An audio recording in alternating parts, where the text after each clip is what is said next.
Two, one. It's our beautiful faces, and I can see audio levels. Well, hello everyone. I hope you're doing okay out there in Twitchlandia and sometime in the near to distant future on YouTube or what other format this will eventually be replayed at. But I'm Pruitt, and this is Breath of the Fall. I want to get around to cast and crew and then do a quick recap, and we'll get started. But first, I want to talk about Tabletop Loot, because they're our sponsor, and that's what you do. It's an agreement that you come to, which is you want to represent a product, and we love Tabletop Loot and all of the dice, the mugs, the t-shirts that they offer. So if you use WebDM15, you will get 15% off of all of those products. Check them out, support them. They're great people. You also get a little fun little pog token thingy you can use for inspiration if you remember to give that sort of thing out. I never do. Let's get around to cast and crew. We are one down tonight, as you will notice. Kiana is mid-air right now, so happy flights to her, and much better ones than Zenith Dan's has been on lately. But we'll get around to a recap on that. But we'll start with Grant. How you doing, sir? Well, magical, my friend Pruitt. Hi, everyone. My name is Grant. I've been under the weather for 9 days, and I still am sounding a little froggy, but I'm feeling pretty good. I had a delicious dinner. In preparation for this game tonight, I will be playing Bas Fontaine, the heroic Arcus who explores dark places, and I am currently trying to create a romantic diversion so Zenith Dans, played by Emma, will have another shot with his wife. Awesome. That's just you're just being a good guy. That's all it is. Keeping the bed warm. Yeah. And speaking of that, Emma, how do you feel about a little Cupid out there working on your behalf? Well, I think Zenith Dans needs all the help he can get. So that's all right. Grant, your character can't knock up my character's ex-wife. It's not allowed. Just gonna put a butt in that oven. You just can't do that. That's not okay. No. But I'm good. I'm Emma. I'm excited to be playing Zenith Dans. I'm a little bit surprised that I am still playing Zenith Dans. For a while there last time. It was quite touchy. And I sincerely hope I fail less than I failed last week. Yeah. I do too. That's how I feel. Zenith Dans, conspiracy theorist, person who fails, failer. Looks a lot like Daniel Stern in a dirty vest that's 2 sizes too small, and he's just trying to save his kids. He doesn't know that Grant and Trey saved his kids, and he thinks somebody took his kids. Yeah, and mugged. Yeah. Yeah, he's in a pretty dark place, emotionally and physically. Yeah. Yeah, we're gonna have to come back to that here in just a second. But last but not least, Trey, how are you doing tonight, sir? Hey man, what's going on? Happy Tuesday to everybody. You know, Tuesday is absolutely the new Friday for me, man. So man, we left off with some pretty interesting stuff going on. I'm still trying to figure out how in the world we're gonna try and save him as character. Oh my gosh, that's going to be something. But for all of you all that are like Child's Play Chucky enthusiasts with weird creepy doll-like kids, and Hannibal Lecter-like enthusiasts with people that kind of talk slow but it's just weird, you are going to absolutely love Tywu the Risen. Yes, she is a hideous nana who employs magnetism, so we're just somebody get that kid away from me, Magneto kind of dude. So we're gonna try and figure out if he sets his new heartthrob strings towards Grant's character. Oh my gosh! We're gonna have to see here in just a second. Yeah, but somebody needs to put a face on Magneto's helmet there. It's just see too much of him. Anyway. So let's do a quick recap. The city of Aru, clinging to the metal grating of the lands of HEl-A, existing in this cylinder, this shaft, about 17 kilometers in diameter. There has always been wind from below that rushes up 10 times a day. In fact, it's what the entire city is built on for mobility, for transportation, for just everything. And till one day, the air blew downwards. Damn it, Emma. I want to close the chat already. The air blew down the shaft along the rim. Yeah, just like right at the border, just at the tip, really, of the city. Anyway, air blew down, and it caught many people unawares, and many were ripped down into the fall, what it has become known as, which is just whatever is below is just known as the fall. And all the emergency systems that were in place, they helped save some people, but others was not enough. And one of those people was Zenith Dance. He, a former regulator, disgraced conspiracy theorist, and failed husband and terrible father, got taken down into the fall, far below anyone who probably living in the city of Ottawa. You are further down than anyone. You finally caught yourself on the wall, which is not smooth and like made of like a hybrid between something like concrete and metal combined.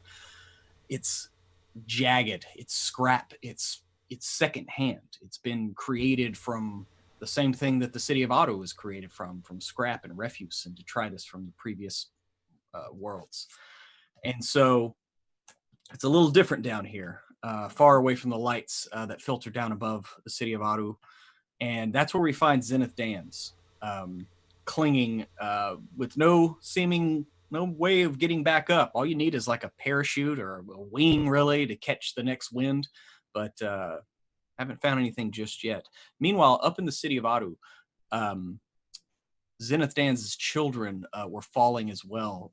The rest of the party members, unbeknownst to them, knowing really who they were saving, managed to save the twins, Koba and Noble. And for one way or another, Tywu was instrumental in that, as was Bas LaFontaine. Kiana's character, Zinnia, was able to lead away a swarm of some of the natural life that lives around here, the rodents, these flying bat creatures. They're somewhere between a bat and a squirrel. Ow, Monk, get out of the way. And they managed to save them. And after everyone is safe, there is a mass call put out by the High Council for any and every able-bodied person to report to the High Council chambers, because a massive search and rescue operation was about to commence. And so as everyone up in Ottawa looks down at your little telemessenger on your wrist, it's basically your pit boy for text messaging, you see this call that says, if you're willing and able, they need every person. The regulators extended with reinforcing the city itself and searching as is, but they want to send out some search parties. And the numbers right now, somewhere north of about 40 people were taken by the fall. A lot of those people, they were spotted. They were able to deploy either wings or parachute or some form of emergency mobility or flotation, but they were still taken down with the wind itself. And so the scene we come upon, now, Bas, you were already at the council chambers. Do you stay there and answer the call? Damn straight I do. And I take in a deep breath before I do it. Okay. That's my one recovery roll. Because I've been hustling for a while. Yeah. If anybody wants to take recovery rolls now, you may do so. Tywu, you were there chatting a little bit with Bas, and you get this call. Do you answer it as well? Tywu does get the call, but somebody of great importance is giving him a task, and it is to find somebody to help bask in the glory that is Bas. And he was currently on his way to go grab pretty much the only comrade and and enemy in a sense, and his friend Boru. So he hears it, but he's moving with conviction to go share the good news with Boru. Okay. Well, actually, like as you're departing, and this call does go out, you actually see Boro like heading towards the council chambers. Like he pops out his glider and he's flying over, and it looks like he's making a beeline right for the council chambers. But it's unmistakable. You know his glider. You could spot it a kilometer away. Okay. Yeah. Well, then he's gonna shift focus and shout out, Boro, Boro. Okay, and you see him once he gets close enough and kind of sees you. You might notice a look of like shock on his face, but he changes directions and he alights right next to you, and he's kind of looking at you funny. You see him grab at his scrap bag that you left him half, but you see him kind of grab at that. And he's like, "What do you want, the cool?" God damn it! That's the second time I've done that. Dakul. Who is this Dakul? What do you want, Tywu? I come as a friend. and Tywu is so excited that he's forgotten that his hood is not on, and so his face is all the way out, and with some of the bandages still droop.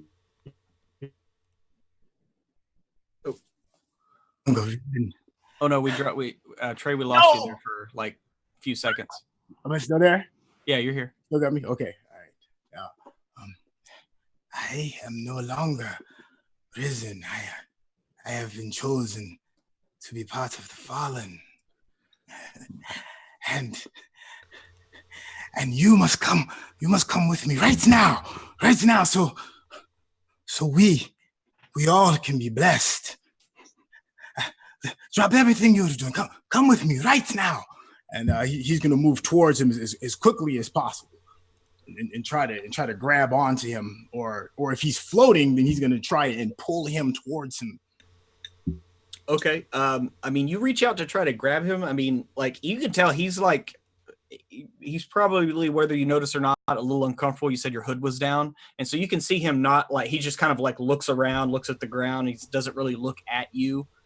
He doesn't want to make eye contact and be caught like staring or anything.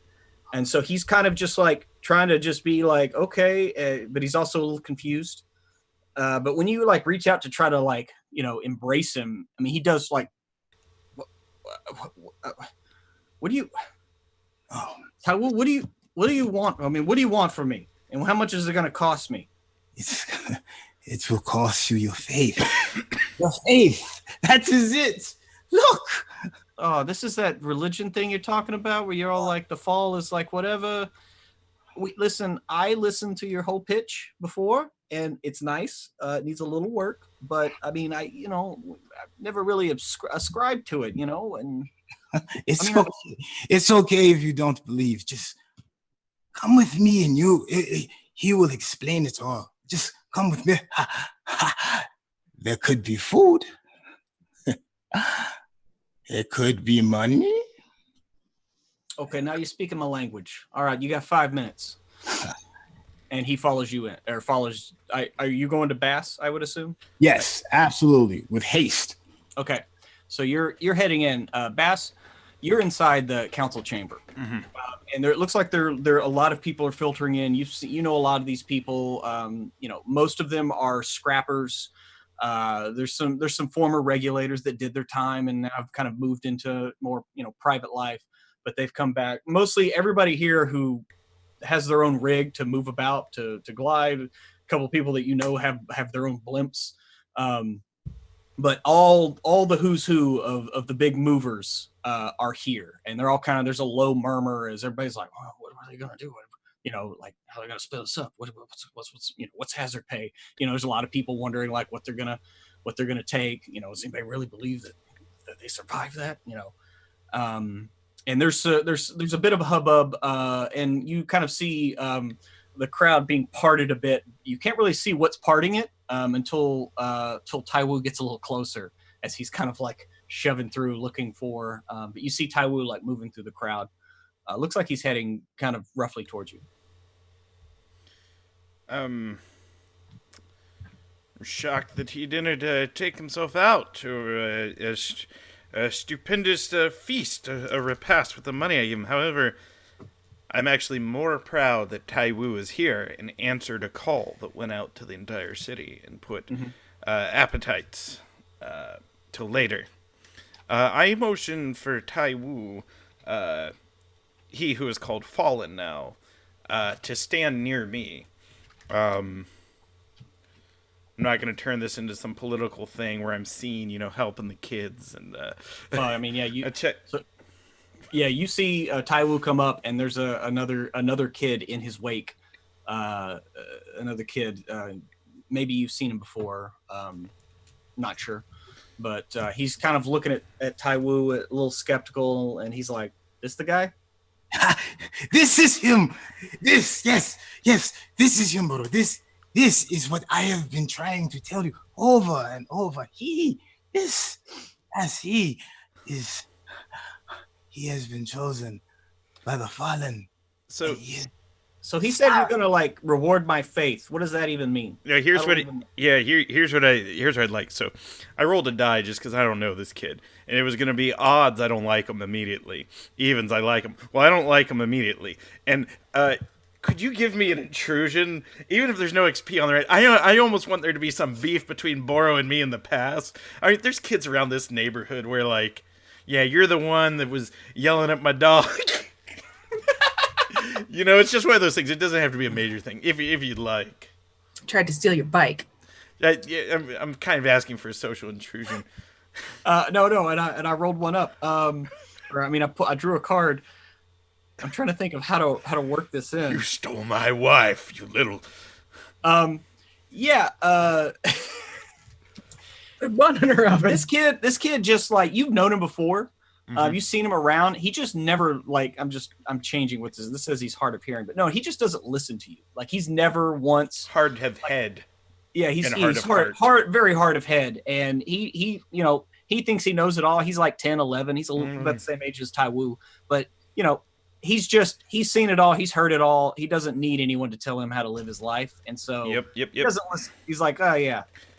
The last time I was invited to name children at the orphanage, that kid went around and told them, yeah, he gave y'all false names. Here's your news names. And they had ridiculous names like pee pants, dog fart, and vomit. And like, that wasn't cool. These words don't mean anything in Numenera nowadays, but they did back 8 apocalypses ago.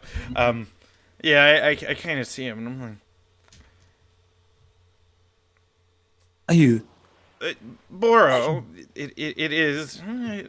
Thank you, Tywu. I'm very pleased to meet your friend. Boro, how would you like to earn some coin? And I pull out a shin. Okay. See, I told you. Look, he already bears gifts. Yeah, okay. Well, I told him I'd give you 5 minutes, so now you got 6.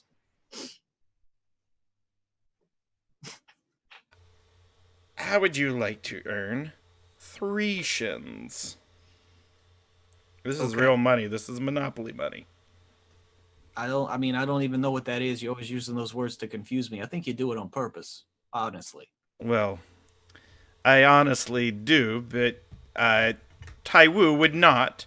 I'm telling the truth. Not every grown-up is going to tell the truth to you, but I will. I'm not a liar or a coward. I want you to bond yourself to Tywu's service for the next week.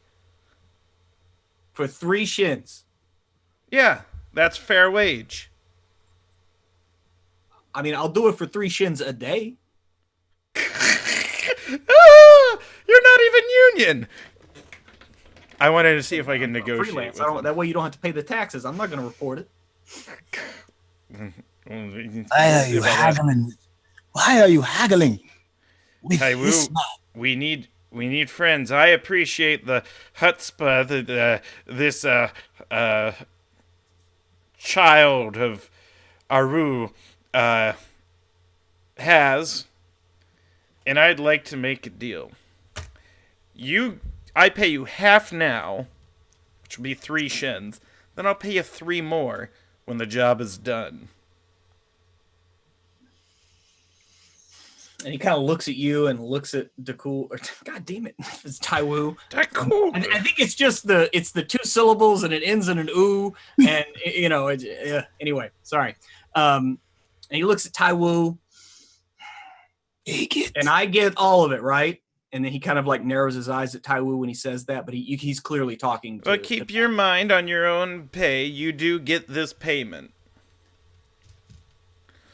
Tywu is destined for great things in this city. I saw him save a child's life. And I think you might have potential to even save his or my own one day. But you need grooming. You're green.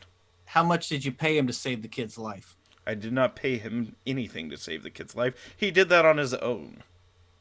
The heart of a hero would not be a simple sellsword. And the kid, like, he genuinely gut laughs right in your face at that. Did he tell you what he did to me and my sis? Huh? No, I guess he didn't. I'll tell you what I'm going to do, Bas. Just to prove that he ain't who you says he is, I want to be around to see it. So I'll take those 3 shins now, and I'm going to take 3 at the end of the week. I ain't going to do anything crazy. I'm not going to put my life on the line unless there's profit involved. But I will do this thing that you said to do. All right. I hand him the 3 shins, and I say, and if you do a good job, there might be a little extra. So I've just hired a hireling for Tywu. I don't know why, but I kind of feel responsible for these kids. Mm-hmm. So someone's got to pay them. Yeah, and as you know, he kind of sits there and he bites on the shins. And he's like, all right. And he slips them in a pocket. And he's like, all right, Tywu, I'm working for you for a week now. So what do we do? And as if the universe was waiting for that cue, there is a soft chime in the room, which is most people know is the because since all deliberations here are open to the public, is the sound for a call to order. Question. Yes, sir. Do I get XP for the intrusion? Yes, you do. All right, I'm throwing 1 XP to Zenith, who's dangling, because he might need it. Okay. But there is a chime for the meeting to be called to order. And up stands one of the new counselors. This being the former regulator, you can almost feel like the anger come off of Boro at this. But this regulator gets up there. His name is Womack, and he clears his throat and kind of looks around at this collection of like scavengers and civilians, and you see him catch the eye of a couple of former regulators, and his look softens a bit, and he gives them a nod of acknowledgement. The unprecedented affairs of about an hour ago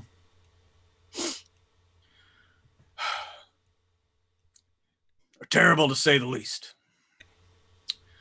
Lost at least 40 people. And while I would just rather see that we secure the town, make sure it doesn't happen again, I have been outvoted by the council, and we are going to be sending a rescue squad. Now we're going to need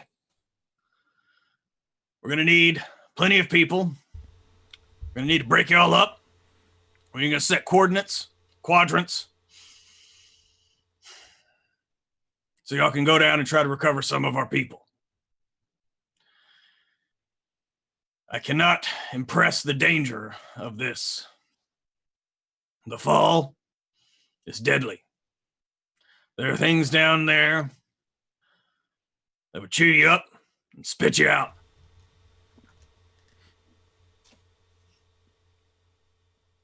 Hang on. There we go. There are things down there that would just use you as an appetizer. There are also, I'm sure most of you know this, there are people down there. Scavengers, pirates, those that can't acclimate to city life choose to live on their own. Be careful. They just as soon take what you have, leave you for dead, or give you to the fall themselves. So, councilperson Leah is going to be handing out clipboard. We're going to get names. We're going to assign people into groups. And then we'll assign quadrants.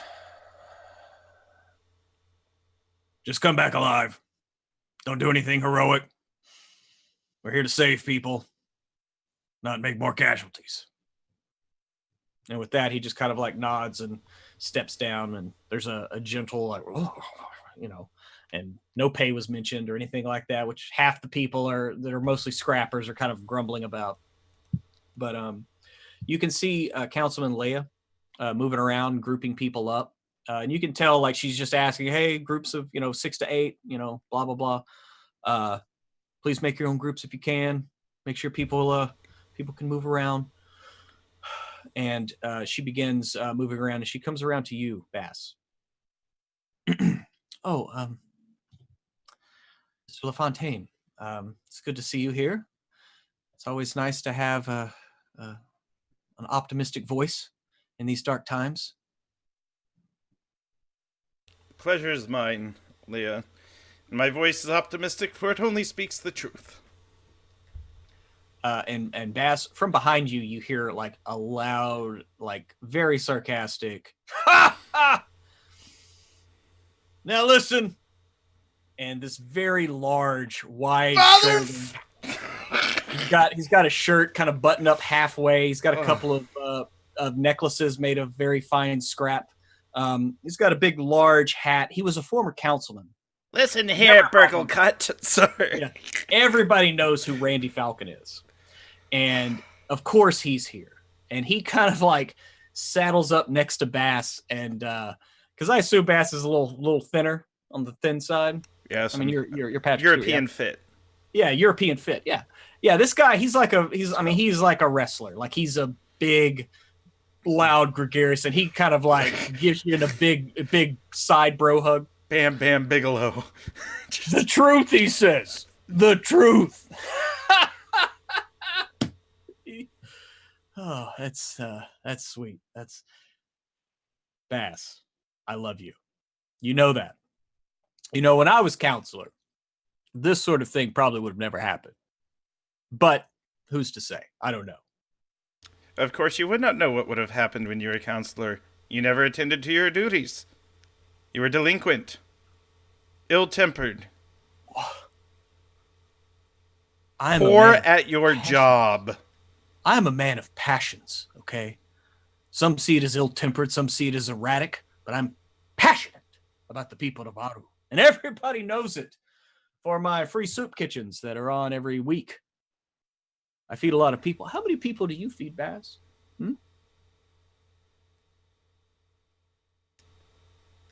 What I do is I look at him, and I'm going to give a rousing speech about how all people in Aru are fed with the knowledge and the truth that comes from me, and they are empowered to rise up and feed themselves. And I'm going to take a point to highlight the bravery and the civility and the leadership of our young urchins, Boro and Tywu. And I'm going to make a point that charity is not designed to bring attention to oneself, as Randy Falcon would. But charity is going into the dark and rescuing those that have fallen. And even if something like this wouldn't have happened on Randy's watch, it happened on ours watch, when the right people were in office to take care of it. Into the depths! I don't know, want me to make a roll? Actually, yeah. Go. Give me an int roll. If you got anything like persuasion or whatever. I am specialized in persuasion, and I am specialized in storytelling. This is all I'm good at. Yeah, either or. You get that, and just double efforting. And you're doing double effort. Well, it's because it's what it's what I have. Yeah. No, I'm with you, man. Okay. Yeah. Well, then I'll take that into account and just give me your roll. All right. Don't fail me. All right, I got a 19. Okay. Yeah. I mean, like literally, Leia's still like getting people's names and like assigning quadrants like around the the tunnel itself. And like there's some people that are so like jacked up by your speech on the periphery, like they just like jump off the ledge and like go down to start searching. Oh And no!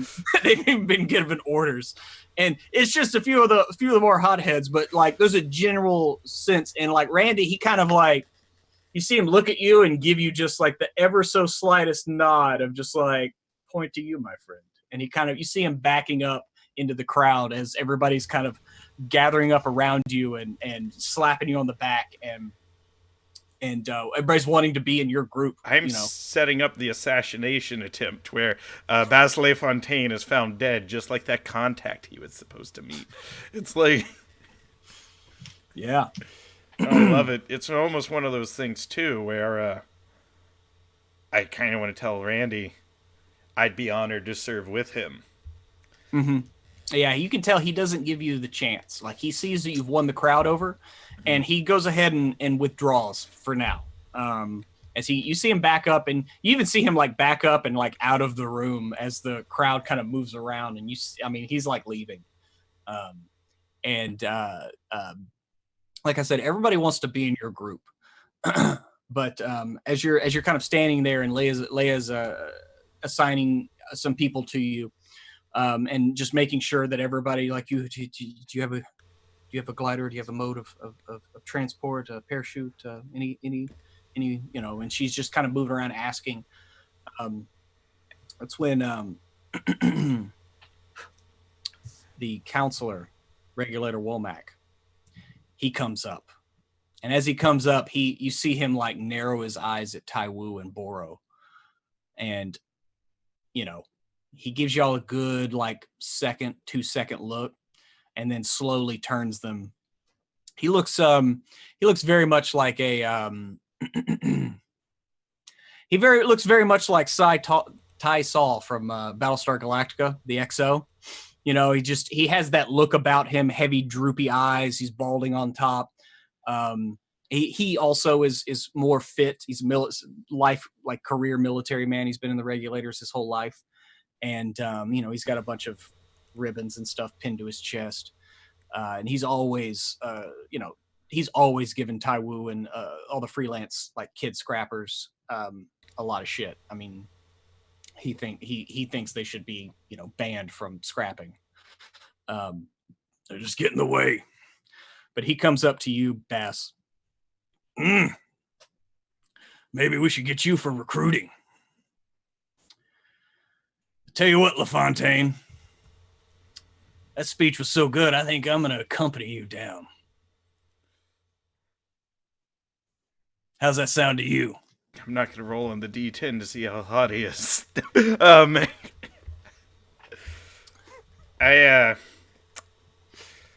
I nod and say, it shall be. So somebody's got to keep an eye on... And he turns and looks back at Tywu and Boro. Somebody's got to keep an eye on these ones. I will assume full responsibility. Oh, I know you will. And I'm going to make sure of it. Trust me. Ah, jeez. Word is you were helping out old Dan's kids. Yes, I'm quite fond of that family. So then, you've heard, right? Everyone's heard. He's down there somewhere. I didn't care much for Zenith. Thought he was a little bit of a kook, but he's tough. Got to give him that. He's tenacious. So, I'm going to go down there and help him. He is a former regulator, regardless of his means of exit. Still should be honored. So, whenever you're ready, we'll grab our emergency kits and we'll depart. Aye, aye.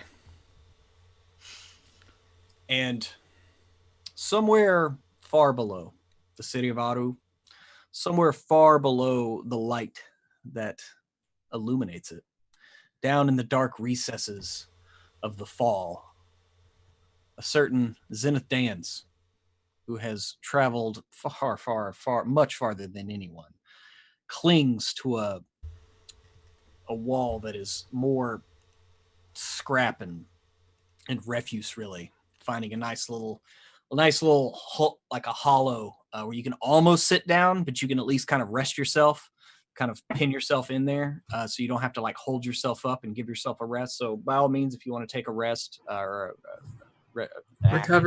recover, you may do so. But as you are down here, Zenith, one thing you've noticed as you moved away from the light that filters down above Aru, that there is almost like a bioluminescence down here.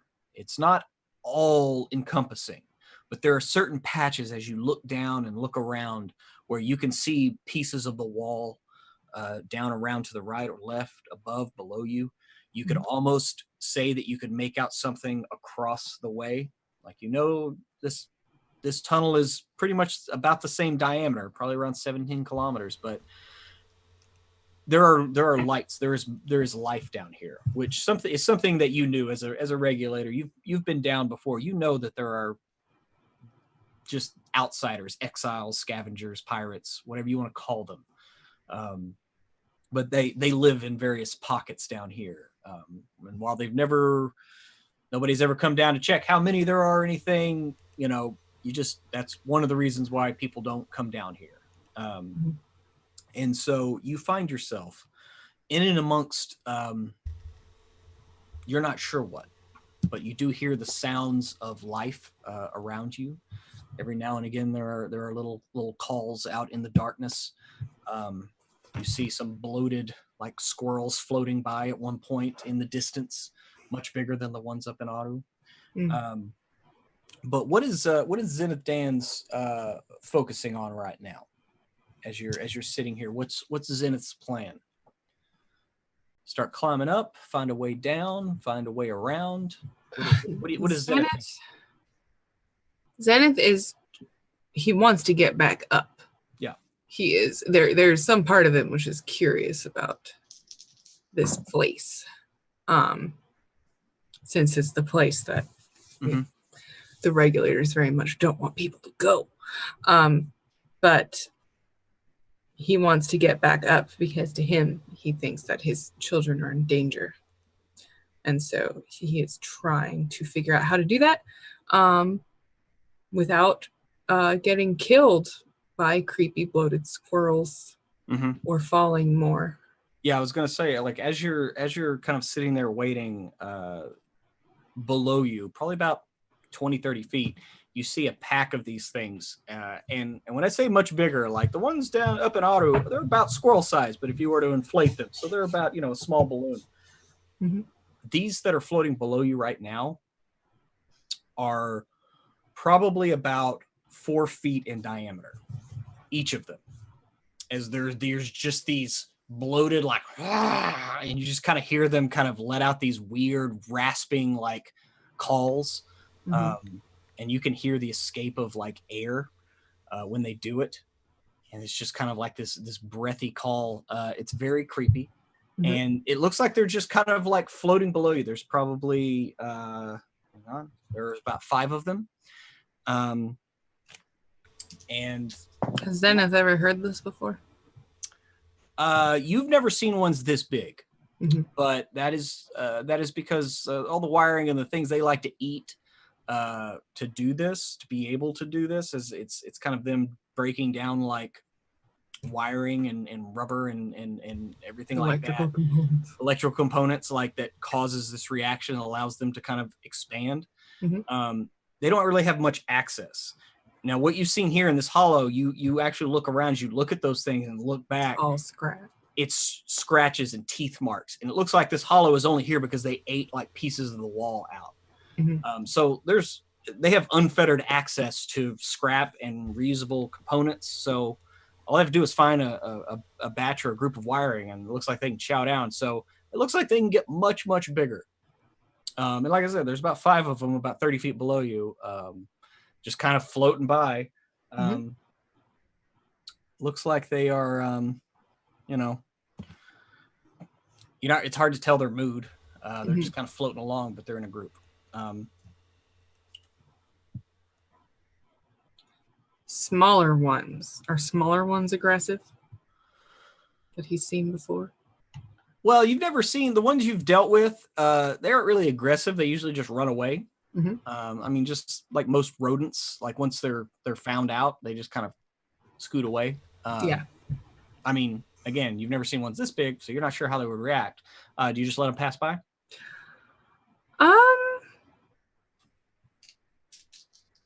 I think so. I'm almost thinking about just jumping on one and see what happens. But okay. Well, right now, the wind has stopped, so it is still. It's been still for about 10, 15 minutes. And it is quiet. It's pretty quiet in the general area around you, other than these things. Okay. And because the walls are all scratched up, it seems like there are like sufficient handholds if you wanted to climb. Yeah, if you wanted to climb up, down, or sideways, it does not matter. Right now, you'd be able to climb, unlike what you're used to further up, where it's all smooth. You're used to like literally like if you were to run you've ran your hand on the wall, it is utterly like it is eerie how smooth it is. Yeah. He's going to, while he's in this little alcove, I think he's going to try to break off some of the scrap and just put it in his pocket because it's too dark to really see right now, but he wants to sort of have some samples of this to compare to other things. Okay. I mean, there is a dim glow around here. You can see somewhat. Yeah. But it's basically dim light. Okay. From whatever it is that clings to the walls.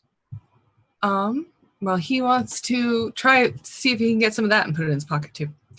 Okay, you would have to actually climb and move. Okay. It would be a short distance, just to your right, but you see kind of a patch of this stuff. Looks like algae or moss maybe, but it glows with a soft kind of bluish glow. All right. Yeah, I'm going to try to climb there and sort of grab some. Okay.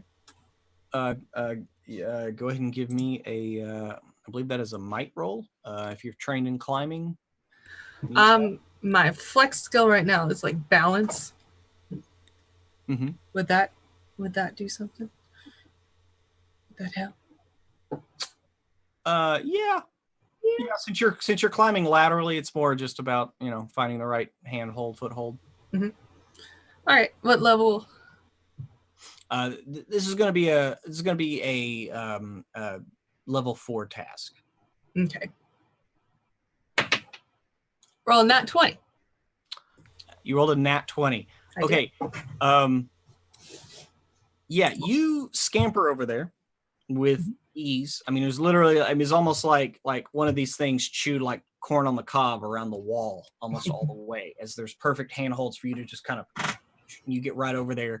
And sure enough, when you get over there to it, like when you're in the area, I mean, it gives off light like a torch, right? Okay. And so, yeah, there's just this bluish fungus moss. You're not really sure. It's somewhere in between. Okay. But yeah, you can definitely feel it. It's kind of dry to the touch. I want to take it and shove it in my soiled white shirt. Okay. Soiled white t-shirt. Grabbing handfuls of it and putting in your pockets and in your shirt and everything? In my shirt, I want to have like a glowing ET chest. Okay. So you're going to like tuck your shirt in and then fill your shirt up? Yes. Okay. Well, I mean, it's not so much tucked. He's got a vest on the outside, which is, like I said, too small. And so that's cinching in. So I'm just wondering what's stopping the stuff from falling out the bottom of your shirt? His gut.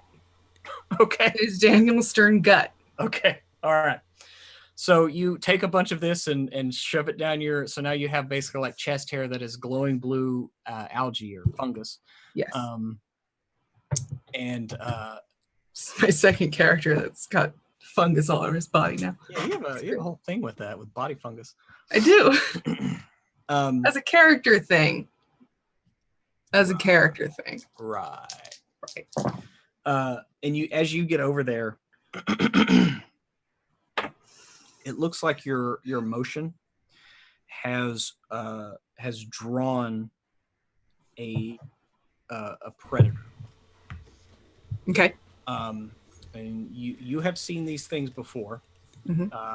Normally they reside above Aru and the lands of HEl-A, in the more natural caverns that exist there. But this is definitely the same thing. They look sort of like bipedal.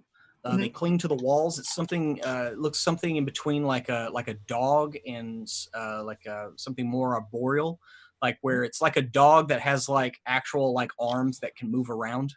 And their skull's very gaunt. The skin is pulled very tight over their skulls. Okay. But they basically just cling to the walls and they run up and down them as if, it's just another day at the park, But it's pretty big. It's about 3 or 4 feet long. And you definitely, as you like look up, you can kind of see this thing just like about a short distance away, about 50 feet. It just kind of like, it's definitely like sniffing around. Okay. It doesn't look like it has seen you specifically yet, but it looks like it is like hunting. It's sniffing something out. I'm gonna do my best to freeze, and I do have my weapons. If they stayed with me. I had them on my character sheet, but then my character sheet erased itself when I opened it up somewhere else.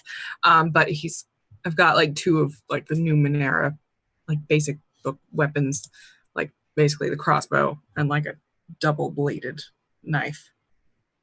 All right. Yeah. No, you can have those. Yep. Okay. So you said you're gonna try to hunker down. So you're just gonna try to hide, kind of do a stealth thing there. I'm gonna try to do some sort of a stealth thing if I can. Okay. So go ahead and give me a stealth roll. Okay.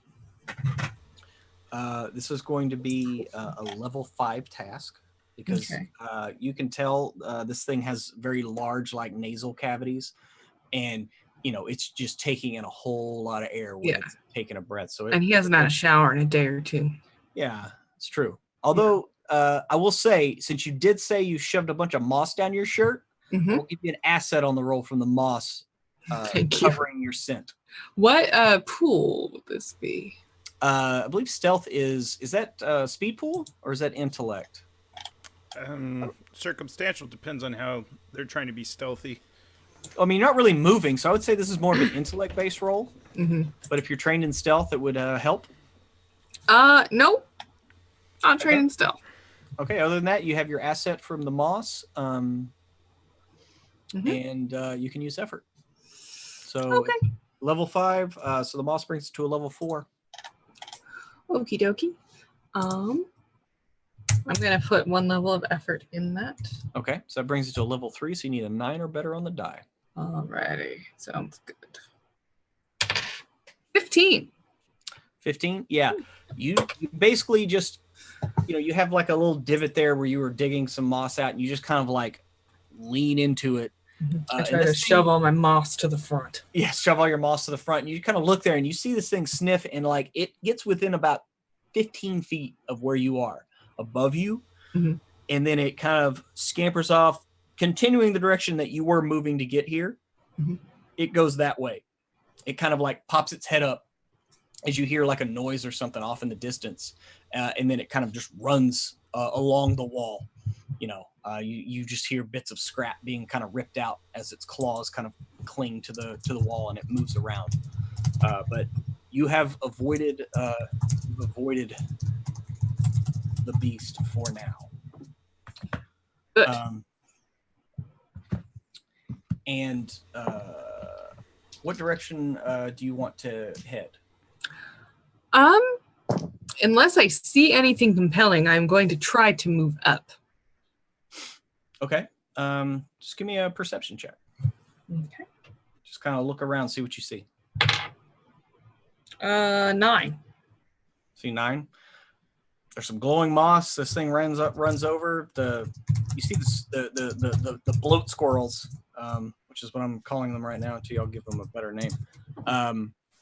And it looks like they kind of kind of shot away from where you were, maybe from this beast that was moving around. But other than that, you don't see anything. More moss and patches around. Okay.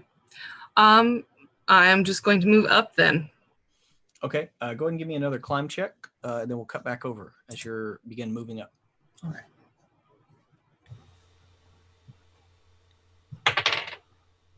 Only rolled a 6 that time. Okay. You don't really. You start moving up, and you're just not making a lot of good progress. It's hard to find some handholds here, and so it's kind of slow going. Okay. As you're kind of struggling to move back up. Back up in the city of Adu. The councilman Womack, former regulator. He's over at the ledge from the council tower, and it looks like he's strapping in some emergency like parachutes and things like that in case they find people, and he's getting some rations ready. And you were tagged, given a couple more people, just scrappers, to tag along with your group, Bas and Tywu. So it's Bas, Tywu, Boro, this guy here, the councilman, and a couple of other scrappers. There's about 6. There's 6 of y'all, and y'all were given, head towards the green light of HEl-A. And then search down, and so you just know that the blue light, because you saw the green, the blue light, which is basically like on the watch face, is heading like west towards the 9 o'clock position, kind of. It's the closest wall to where HEl-A is, and it's just about time for the next wind, which Womack's like, we can carry the wind all the way to the wall, and we can start making our way down once it dies down. Is everybody ready? Everybody got plenty of rations, emergency packs, things of that nature?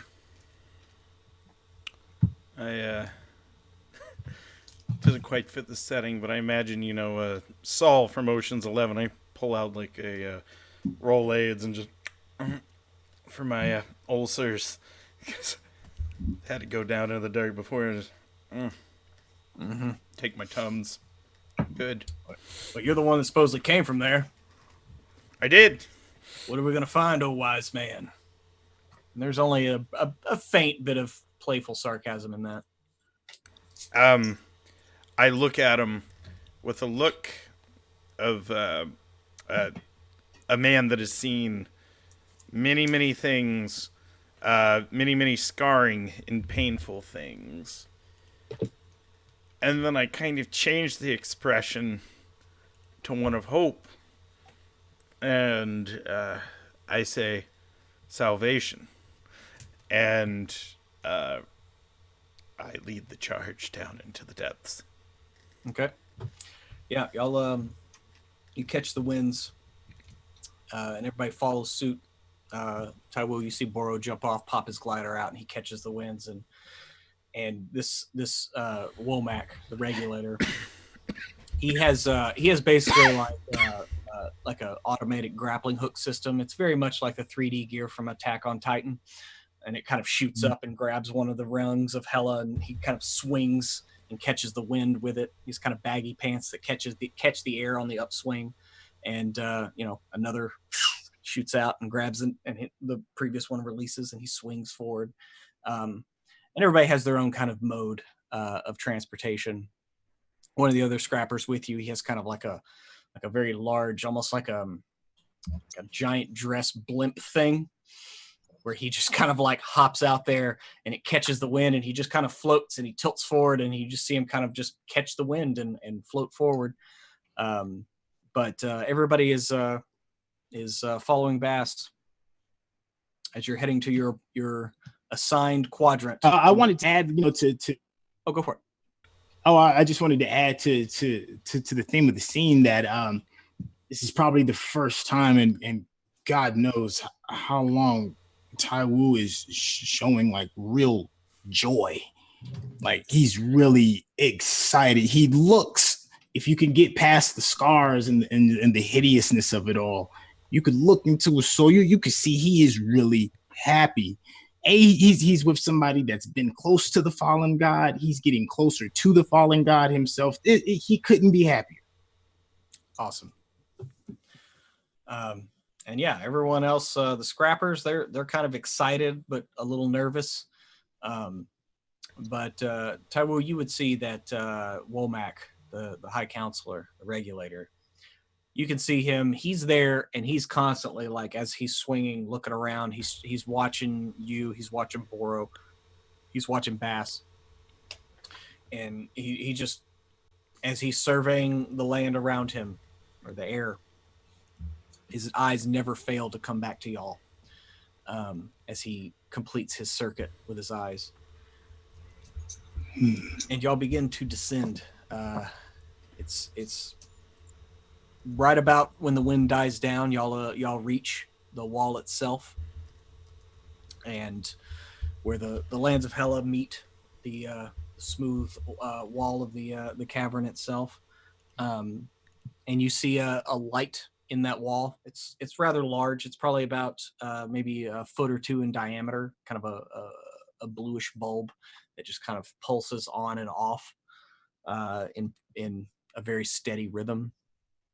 And y'all begin to head down. Go ahead and give me a perception check while you're here, heading down.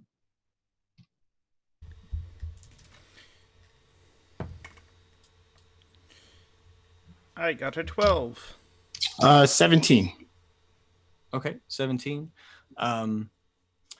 Yeah, you're about to head down when Tywu, you see kind of along the rim where the grating of HEl-A like meets the wall.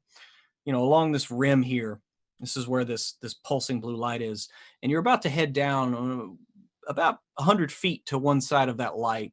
You see what looks like in the dust and the kind of the rust and the moss that kind of creeps down from above, and it kind of extends at this border here. But you see what looks like some writing or something on the wall in like kind of large block letters. Bas! Yes, Tywu. Over there. That seems interesting. And with still childlike Gideon joy, he's gonna move in that direction. Oh, Okay.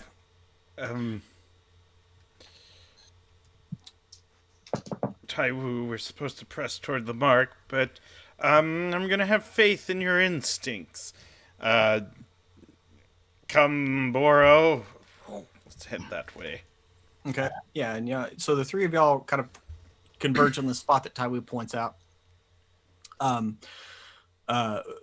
and the other two have already started descending, and like Womack now is like kind of his little grappling grippers are now like grabbing onto the wall, and he's just kind of lowering himself a little bit at a time, and then placing another one, and then lowering.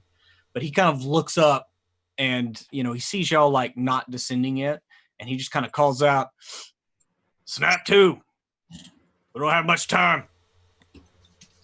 But he continues to lower himself. So you get there, and you can only see like the edge of a tall block letter, and it's about probably about a foot tall. It just kind of looks like a vertical letter, but there's a lot of like whether it's rust or algae, you're not sure. It's kind of hard to tell here whether this is organic or artificial, but it is a growth that is kind of like taken down the rim here. What does anybody do anything special when they get there? as it looks like something is covered.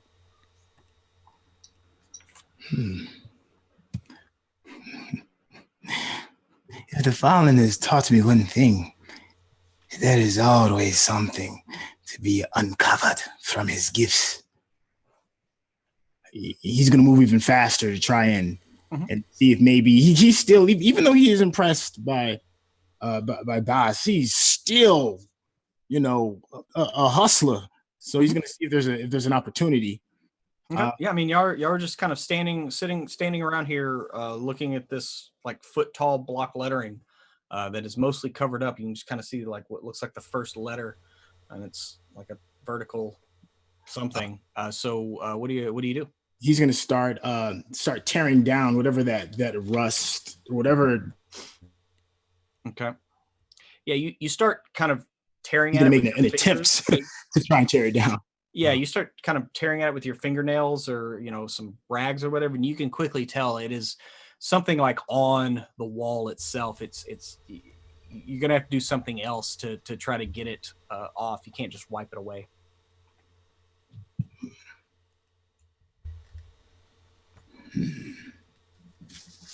Let's see.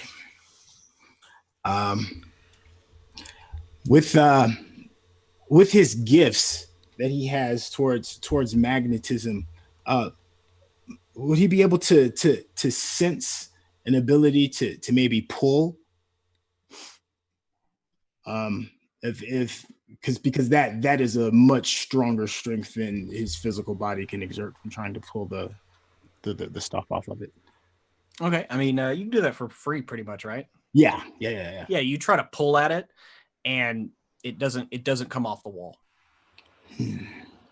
Whatever this stuff is. Whatever you are, you don't want to be found. Okay, does the lettering does it extend to the left and the right, or does the lettering extend downwards and upwards, like downwards towards the fall? Well, you see the part that looks like the first letter of a word, but as it extends to your right, the rest of it is kind of covered by this stuff, and it's just like I said, it's just kind of patchy. But in this area, it looks like it's covering where whatever is written on here. It looks old, but it's kind of a black block letter. Okay. You see, right. Yeah, you see Boro go up, and he just starts kind of like chipping at it with like a little like shiv or something. Yeah, Tywu would tell Boro to step back. Hey, step back for a moment, and he's gonna look and make sure that he's gonna look and make sure that Bas is kind of like stepped away as well. And he's going to quiet himself for a moment and kind of like shake his arms out. Focus on one specific piece of whatever this growth-like material is, and you'll see what's emitting from his arms is this rope tentacle like formation extending from his forearms, and he's going to use what he knows to be an onslaught type of attack. And try to break it off with extreme force. Okay, go ahead and give me an attack roll. Then, are you putting any effort into this? Yes, straight up. No, I'm going to put one.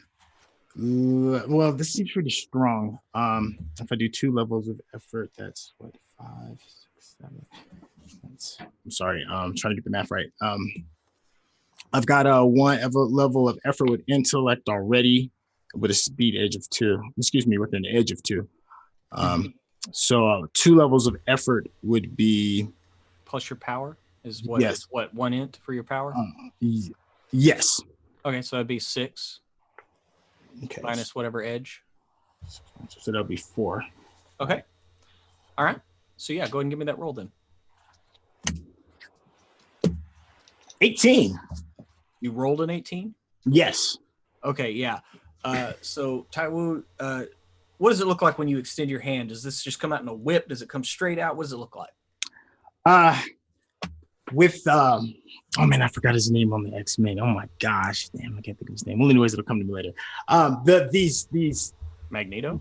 like tentacle like fingers, long fingers, kind of extend from his forehands and start moving violently, kind of like a bunch of like somebody shaking a bunch of vines in a sense, as it's kind Lady of like moving Deathstrike? forward. I'm sorry. Lady Deathstrike? No, man, God, man, I can think of his name, man. He's got the animanium tentacles that come. He's in the X-Men universe, man. He's I know part you're of talking Red? to Omega Red. Omega Red. There we go. Yeah. I got you, boo. Okay. All right. Yeah. So, yeah, picture Omega Red, just letting it all out at this particular spot. So with an 18, you basically start power washing the wall, right? And you start chipping away these gross and what it looks like. It basically looks like rust. If rust was more like alive, and so as you start chipping away, you see the faint outline underneath, and the first letter is definitely an H.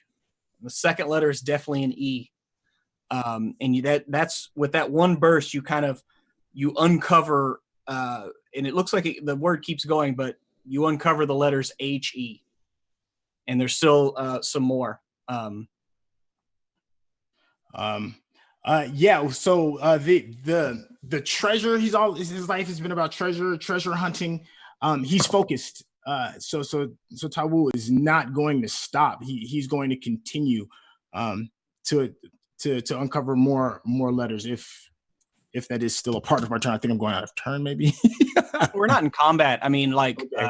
like Boro, like if Bass, if you wanted to do something, as you see, you see Tywu basically uncover the first two letters of something, and it's definitely HE.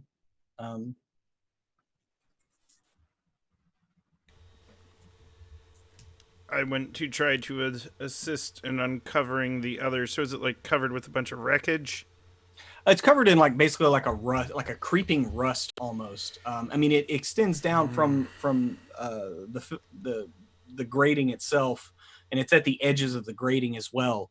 But you're not sure if this is an organic compound that is leaking down, or if it's just an interaction with the environment. But it's definitely some kind of rust that is creeping. And he only has the HE are next to each other. They're not separated. Mm-hmm. Nope, they're right next to each other, and then it kind of stops after that. Whether or not there's more letters, there's certainly more rust that letters could be underneath. All right.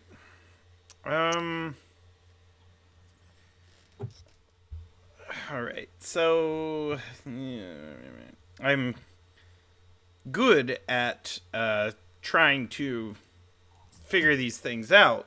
However, I don't have the kind of equipment that I think would position me and to figure it out. I'm going to see if there's any other context clues in the area. Is this the only spot with letters, or does there seem to be any others nearby? You do know that on the other side of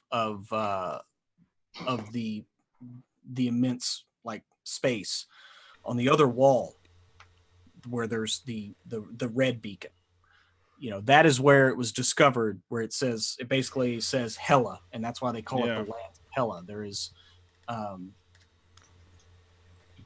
There is that.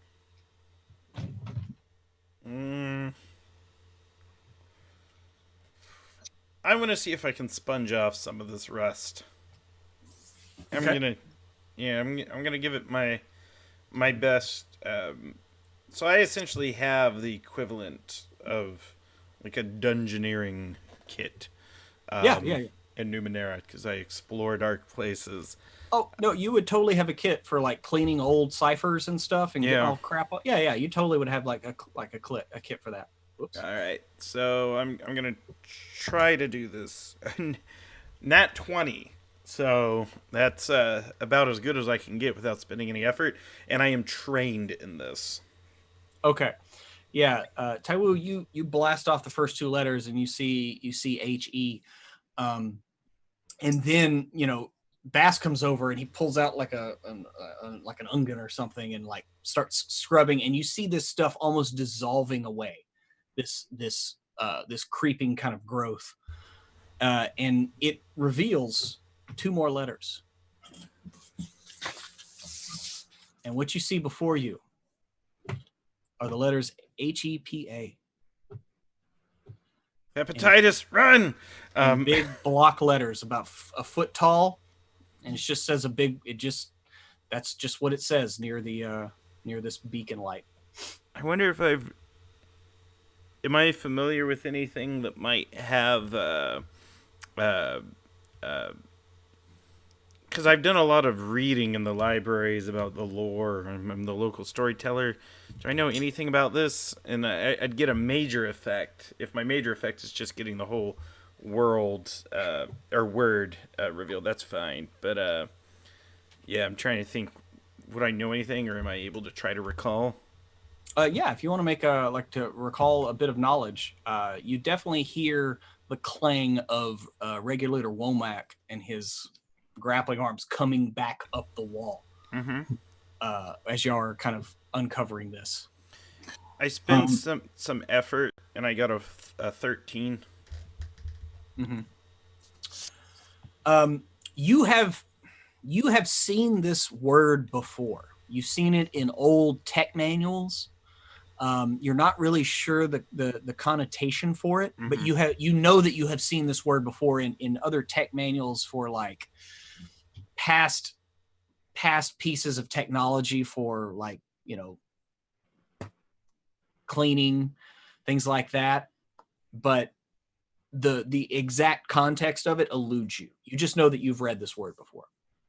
Got it.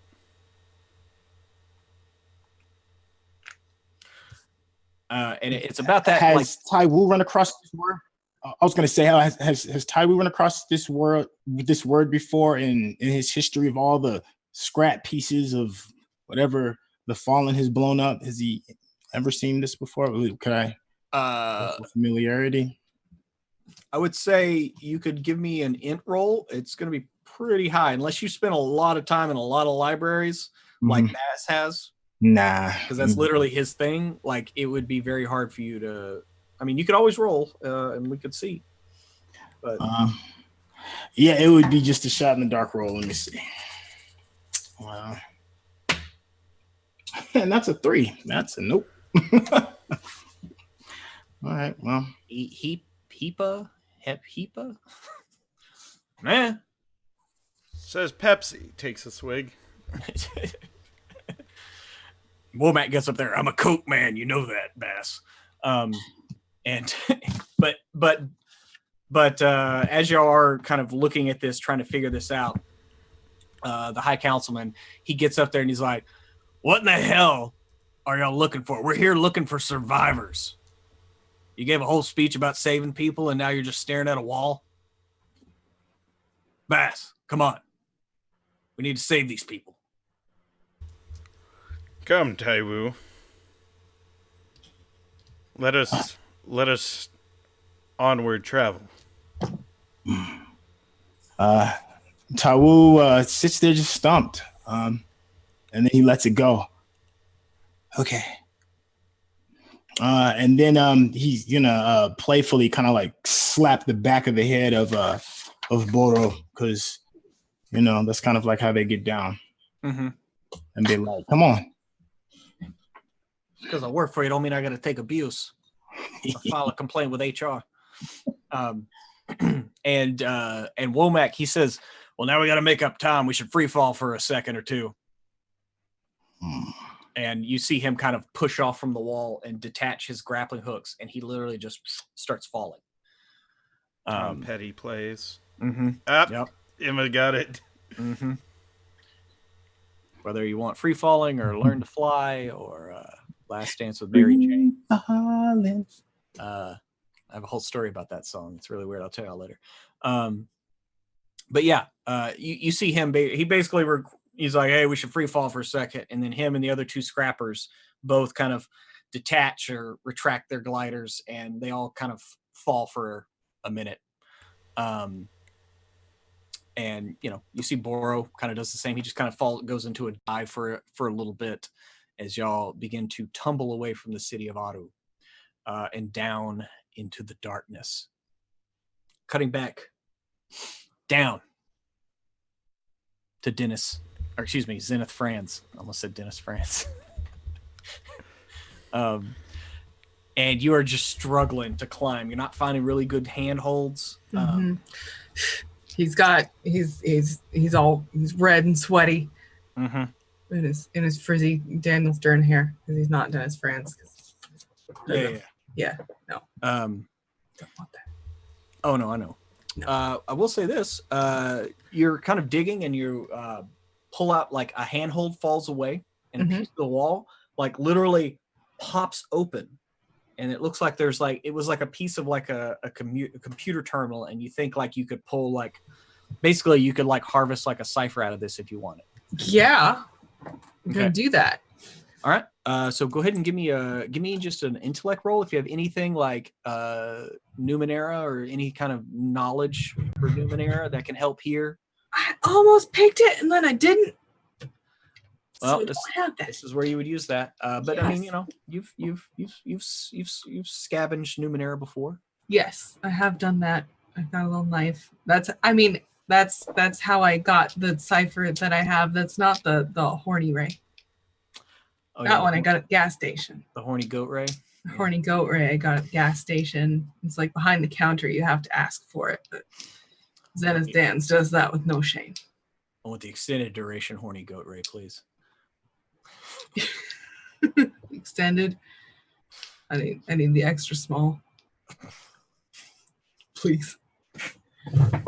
Tiny. White. It's what the wife likes. I'm sure that's what she tells you.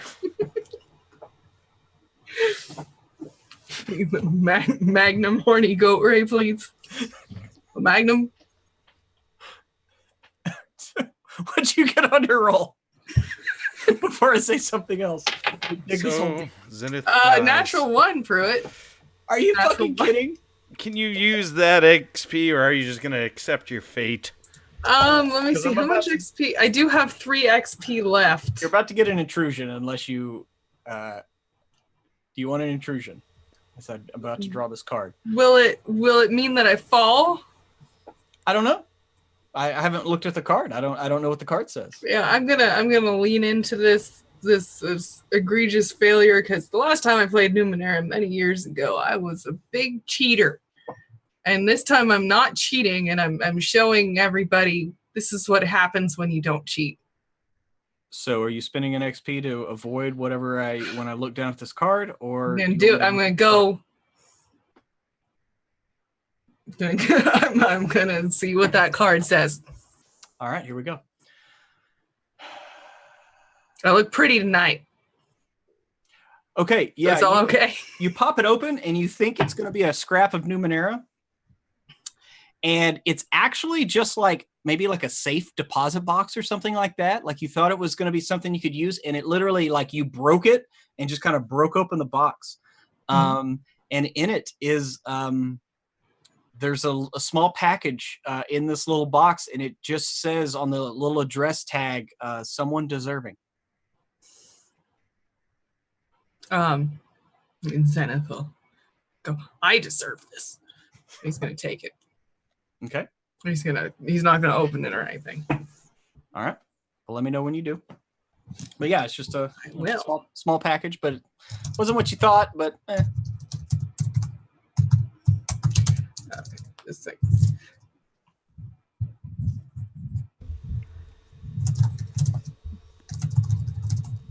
But as you're kind of sitting there, He's gonna give it to his ex-wife. when you get back. Yeah, it'll be fine, right? Okay. Yes. So if that happens, he's going to attempt to keep climbing. Okay, I was gonna say, you notice above you, you've been climbing for a bit here, and the moss that you kind of pulled off and kind of stuffed in your shirt, you've noticed that it's starting to dim a bit. Mm-hmm. And above you, you see another patch, slightly different tint, but you see another patch above you. Okay. And Zenith Dans will look at it and he'll say, "I'll become a rainbow." he attempts to climb up to get more moss. Okay. Give me a roll there to move up to. We'll see how this goes. That was a 19. It was a 19. Yeah, you scamper up there and you reach out and you're like grabbing at the moss.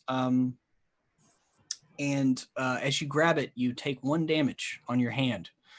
Ow. As it begins to, you feel it like sizzle and it burns your hand. And as it does that, you see it also kind of illuminate just a bit as it touches your hand and it shifts a bit and moves towards you. God damn it. And so you have alerted the big moss monster. So we're going to have to do a quick initiative. Okay. Oh, wait. What am I rolling for?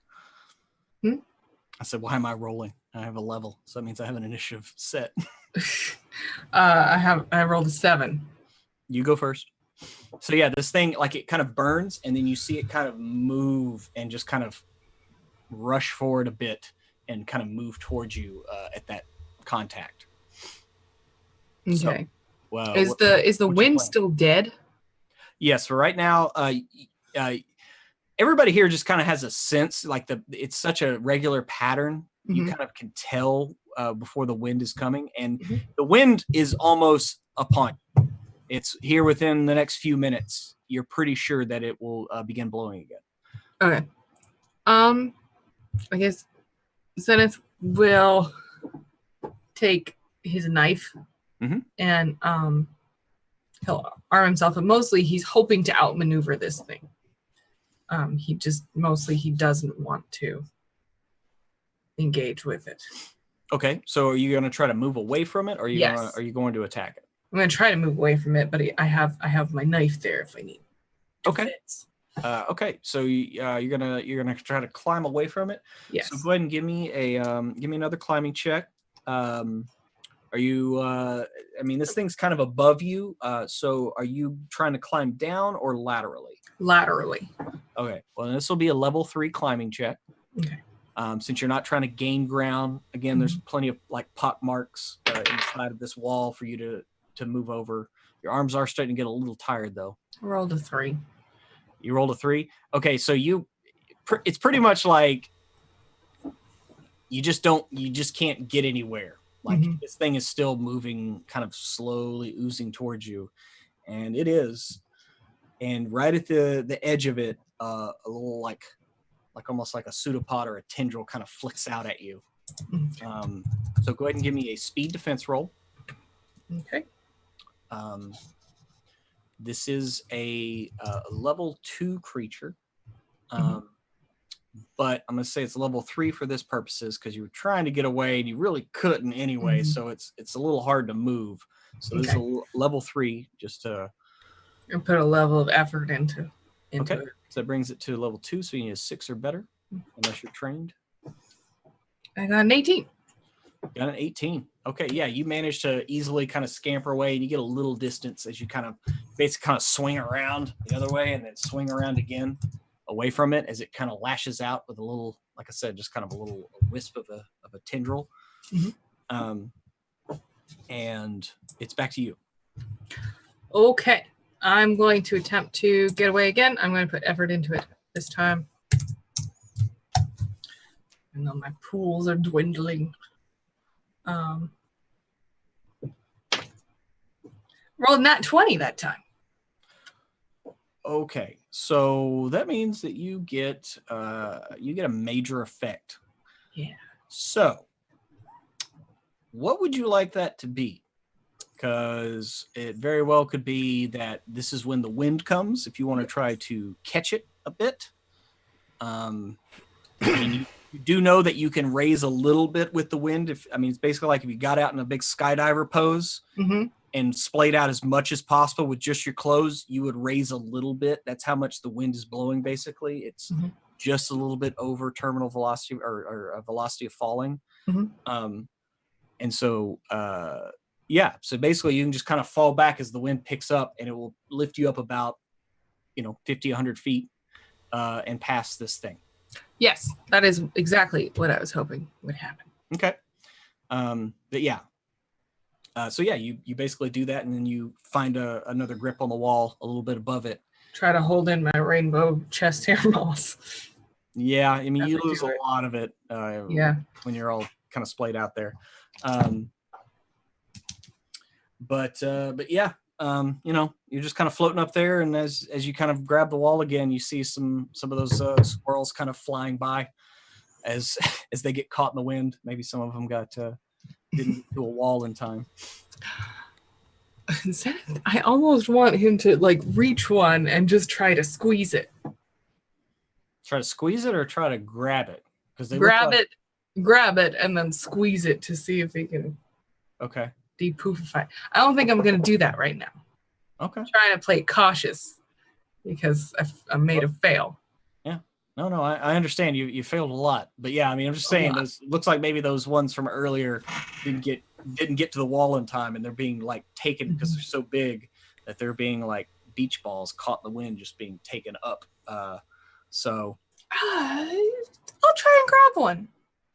It can't get that much worse, right? I mean, just to reach out and grab one, sure. This is going to be a level 4 speed roll. Okay. It's not really an attack. You're just trying to grab onto one of these things. All right. But they are moving pretty quick, and All right. But you can't put effort. Okay.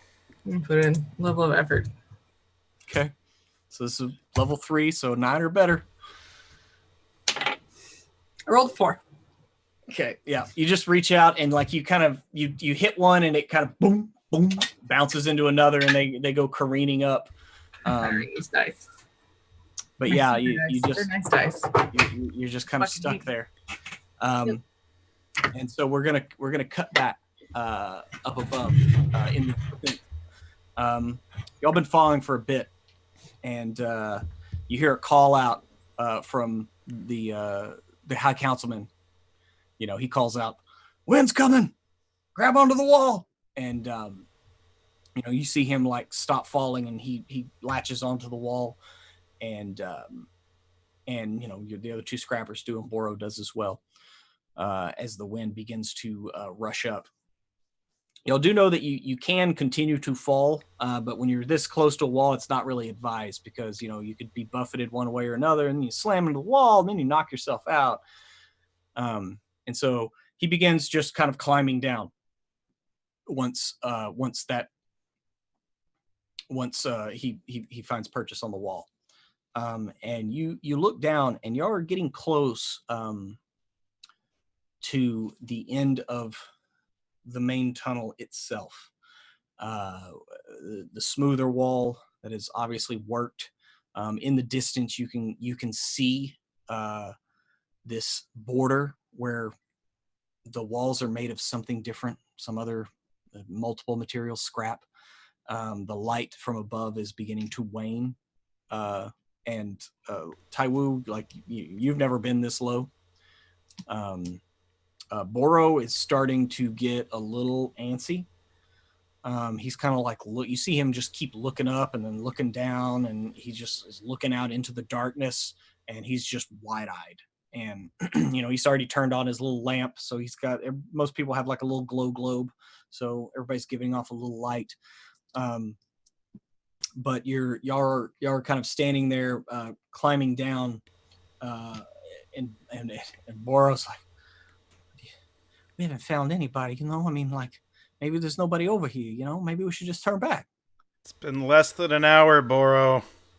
Yeah, but I mean, 3 shins. He narrows his eyes at that. He's like, shuts up, keeps climbing down.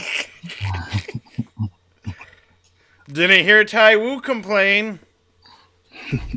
Tywu is just as excited as ever. If anything, he seems even more excited. You could tell I was that scoutmaster. They'd always put like the kids that would bitch and bitch and bitch with. They're like, "All right, you're gonna be in a canoe with old Grant. Like, all right, quit your complaining, kid. We ain't gonna get down this river any faster with your whining. Yeah. I don't blame him. I'm terrified.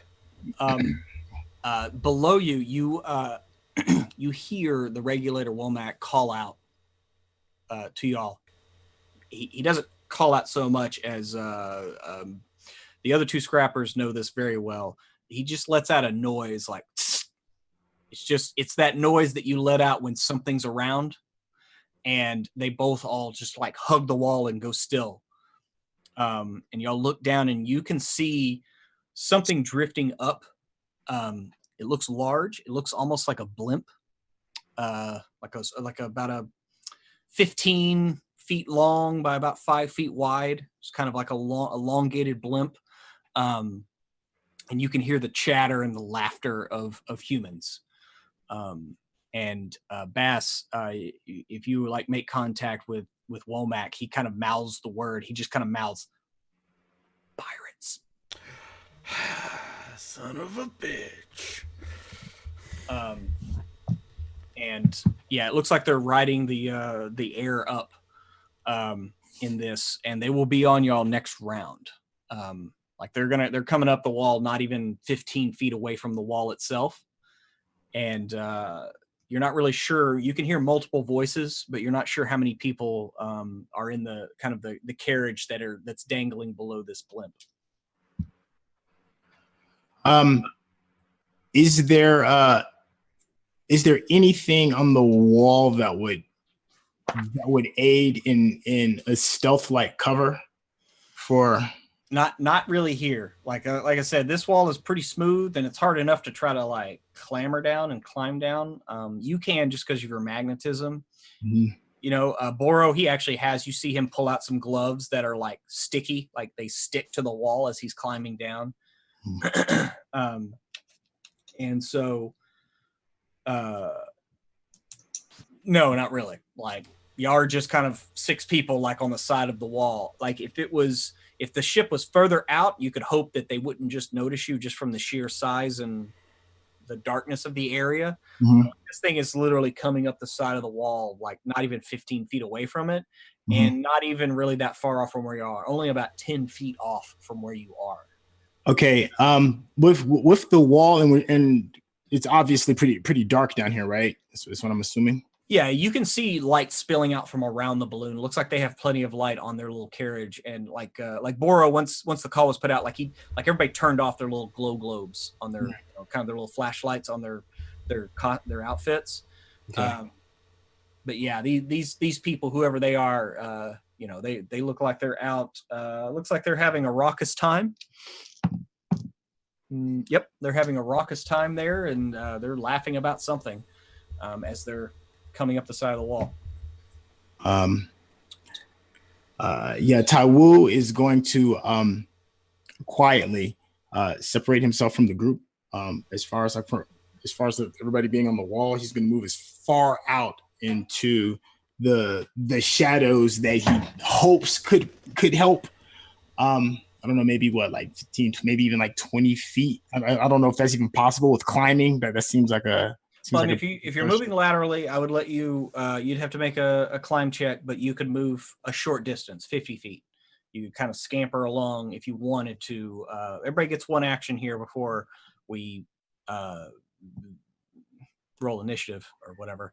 So you're going to try to move laterally. Yeah, in this moment, regardless of how much he cares about about his comrades, his self-preservation mode is kicking in. So he's going to separate from himself from the group, and his cloak is going to be over his head. And because I'm assuming he's like kind of like stuck to the wall as they're climbing down, and those rags that he wears, he's going to put them over his head and pull the sleeves down and just kind of just sit very still against the wall.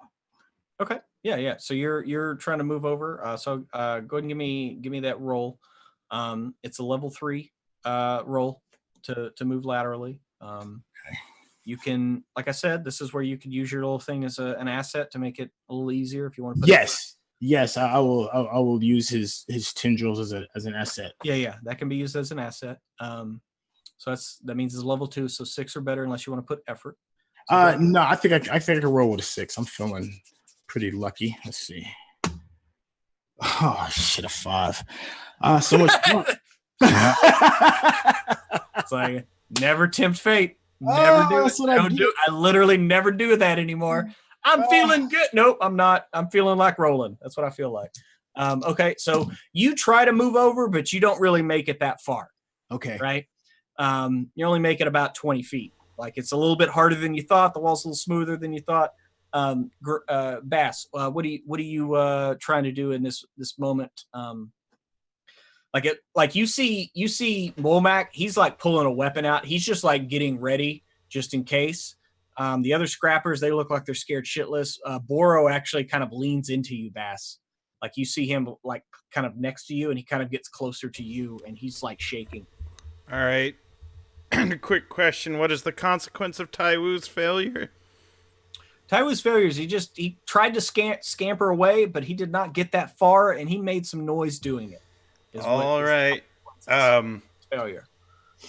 I tell Boro to hang near Tywu, and I may regret this later, but I'm going to start singing out in a beautiful singing voice. I am. And I snorted. That was a Lindy snort. Lindy bless. Yeah, so and I'm gonna sing an old pirate song. I'm gonna sing a sailor's life is a life for me. How I love to sail where the bounding sing, and I never ever do a thing about the weather, for the weather never ever does a thing for me. And I'm gonna be like flying towards the pirates as I start to do this, and I'm gonna try to get their attention, almost as if like this is totally normal. And I'm gonna try those 3. I want to be hidden, because I stand a good chance to be able to talk myself out of any situation, or to be served as sushi to them later when they're taken as prisoners. But I figure this is... I don't want them to... Tywu will defend himself, and I figure try to de-escalate by escalating. Okay. You start singing out, and you said that you did kind of like fly out on the wind? Yes. To try to... Okay, so you kind of meander around the top of the blimp and start singing out, and all of their raucous conversation and laughter, like, it's like, well, wait a minute, and look around, they're like, and they kind of lean over the edge, and you see them like look up at you, Bass. They're like, No. the hell are you doing up there? Forward, backward, inward, outward, come enjoy the chase. Nothing could be drier than a jolly carcass race. And then I'm gonna hail, may I descend? Yeah, come on down. Yeah, we're just friendly people flying around, no to care in the world. Yeah. Oh, that's what I am. It's a great song. You should teach it to us. Come on down here. It depends how much booze you got. Am I right? You got hooch? You know I do. I actually do. Actually, like, wait, you got hooch? Got some toilet whiskey right here. Learn how to make it in prison. And the obvious leader looks at his very grungy, very like, I mean, they literally are basically like in a blimp with a bathtub connected to it. You know, like, yeah, like it is the biggest piece of crap you've ever seen. It floats, and the wind is kind of taking it up. And but they have very rudimentary weapons. Looks like they're all kind of skinny, emaciated. There's maybe one cipher on this whole thing between the 4 of them, but the leader, he kind of like has basically just a pipe. It's a very nice pipe. It has a grip on it. He put it there himself, obviously, and he's kind of tapping it on his shoulder as you kind of land in their little carriage. It's like, why don't we see some of that toilet hooch? All right. Took me 3 weeks to make. And you better believe they were checking and tossing my cell. I mean, it's daily. However, I got ways to hide it from the man, if you know what I'm saying.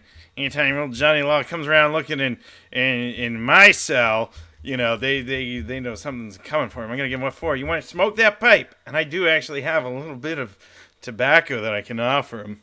And I'm gonna get my my hooch ready. There's not enough for all of them, I don't think. How many are there? There's 4 total. All right, they each can take a swig, but no backwashing. Unless you want to backwash because y'all are into that. I don't judge. I'm losing all my items. I'm using my ciphers. I'm giving up my hooch. This is actually this is actually extremely fine alcohol. It ain't no toilet shit. Yeah, no, you see the leader, he kind of like takes it. Yeah, it smells pretty nice. Oh. And he like takes a drink and My shit is sweeter than most. oh.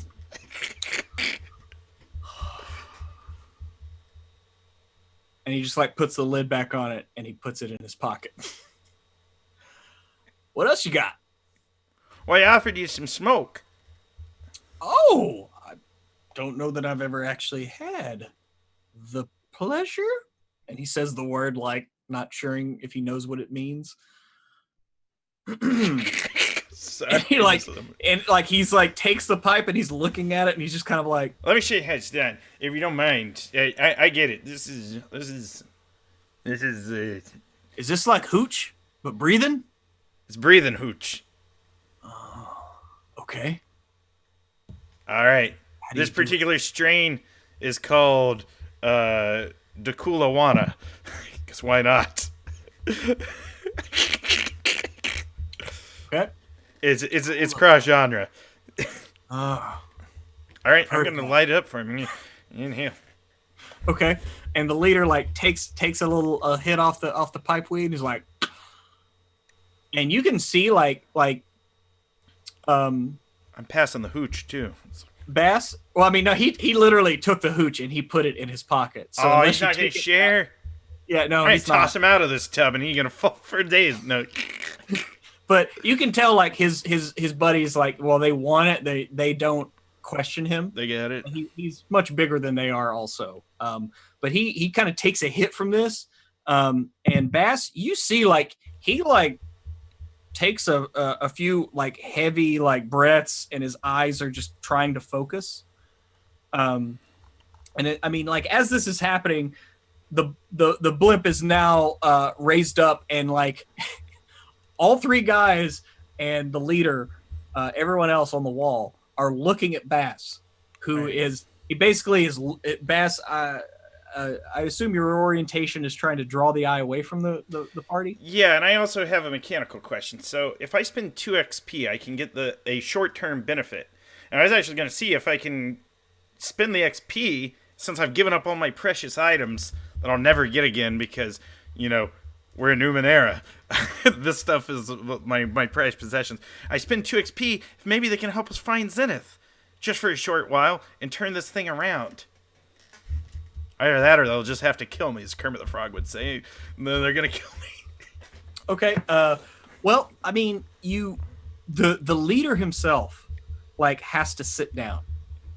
Ooh. And you like look over and you can see Womack like he's got basically like a harpoon gun and he's pulled it up and he's got one of the other guys in his sights and he's looking right at you, Bass, as the blimp is raising and he's just like looking at you like, No, if being a bullfighter means killing the bull, then I am no bullfighter, as I quote the movie. And no, and I just kind of relax. You can calm them.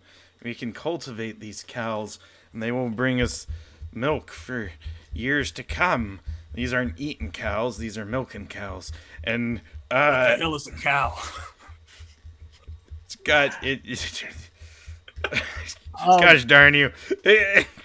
These are, yeah. So I'm gonna try to tide them over, and if anything, and just kind of wave them down. And I'd like to spend my 2 XP for a local short-term benefit where it's just kind of like, we have a fallen dance to find and many other things. If I could borrow you for a while, seeing how I've got you stoned out of your minds and feeling real good. And he like finally like gets the whether it's the nerve or the ability or the equilibrium back, he kind of puts his hand on your shoulder, Bass, and stands back up. And he's now the pipe is laying on the floor of the blimp itself. You opened my eyes today. if you just think about it, I mean, we're just sitting here floating like the waste that we carry and the way we catch, and we just make it part of us until we are that. You know what I mean, man?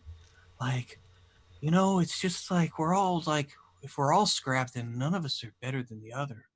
And you can just tell he's just kind of lost it, and his lackeys are just like, yeah, boss, yeah. It's like, yeah, if you need help finding, yeah, if I can I have this too? Yeah, you can have it. It's yours.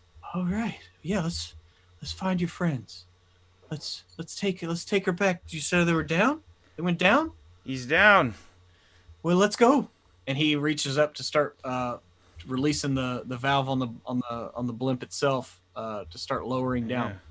Yeah. I think as we descend, we all join in singing, "You are my friend, you are special. You are my friend, you are special to me. There's no one else in the world like." And we're like arms over shoulders, like you, my friend, I like you. And like, this is when they die, I'm gonna shed tears because I've never loved pirates like these guys before. No, they're doing that thing where like they're picking up on the harmony, on the melody, but they don't like know the words, and they're like, "This is special to me." And like, second time around, they catch a word or two. And we'll sing it around. Start 4 notes late.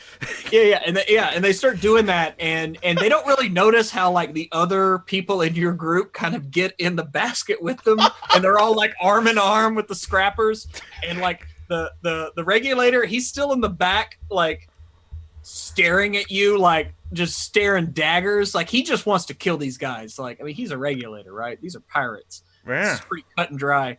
But like even Boro kind of comes over and kind of hangs on the edge of the basket for the blimp, and just by weight alone now, like he didn't even have to adjust it now. Like he was reaching for it, but now he's like, oh yeah, bring your friends. Sure, I didn't know you had friends. You should have told us that. Oh, yeah, and he takes the hooch out and takes a swig and hands it back to you, to Bas, and yeah, y'all just kind of by sheer weight, y'all begin to descend through the wind itself, and you begin lowering ever so much, cutting back to Zenith Dan's. I'm like a leaf on the wind. You're like a leaf on the wind there. You managed to raise up a bit, catching drafts of air a little bit at a time. Like I said, it doesn't, like if you don't have an actual like chute or a glide or anything, it doesn't get you much, but it does get you some elevation. Okay. He's taking this moment to just let himself and his mind relax for a split second. Okay. As he is floating. Yeah, you're floating. You're just kind of feeling the flow of the world around you. Yes. And it's about this time as you're heading up that you hear kind of like cries and like screams of challenge, but they also sound youthful. And above you, you can kind of see the lip of the wall, or like the wall itself kind of bulge out just a bit. And it looks like there's like, you're not really sure. There's just like a little pouch here. You'd have to see what's on top of it, but like maybe there's like a ledge here. Okay. In the wall. And but I hear what here appears to be human. You hear humans. They sound like children. They don't sound very old. Like you know the sound of kids. Like it's almost like your dad radar kicked off before you could actually make out what they were saying just because of the pitch. Right? They're up to no good. But they are up to no good. And like as you get closer, you're kind of at the bottom of this little bit that sticks out from the wall. Mm-hmm. You're kind of looking up. You can't see what's up there, but you can see light playing out in the darkness, and you see shadows kind of play against the wall. And it looks like two people are struggling. And they're also like cheers behind that. And that's kind of what you see. You're about, like I said, about a long move away. You're about a long distance, about 100 feet up is where you would get to the lip, so you could actually see over. But that's what you see right now. I think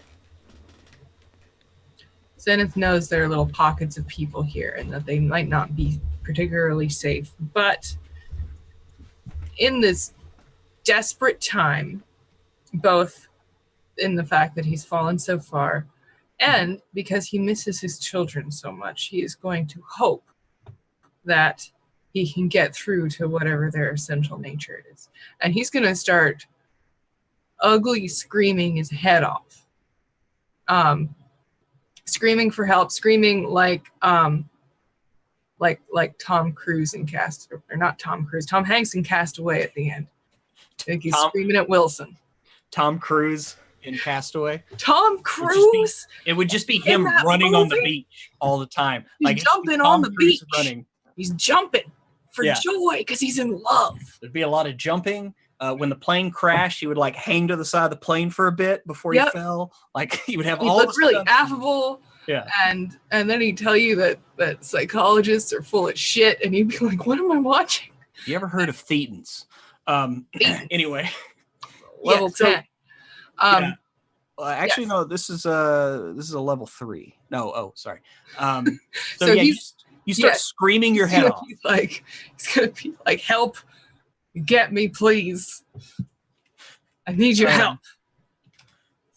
Okay. So you do that, and the sounds of challenge or whatever is going on up there like grind to a halt, and they're like, and there's just like a silencing, and then you see like little heads like peek over the edge, as you're like yelling for whatever.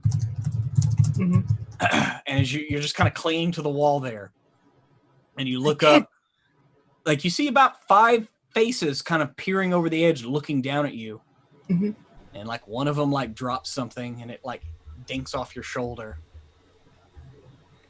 Be like kids, children, and they're just, you can hear them like, plot whispering. Watermelon. And that's what they're doing right now. Is they're just kind of like peeking over the edge and just ducking back, and there's furious whisperings. Zenith Dan, he's crying a little bit. He's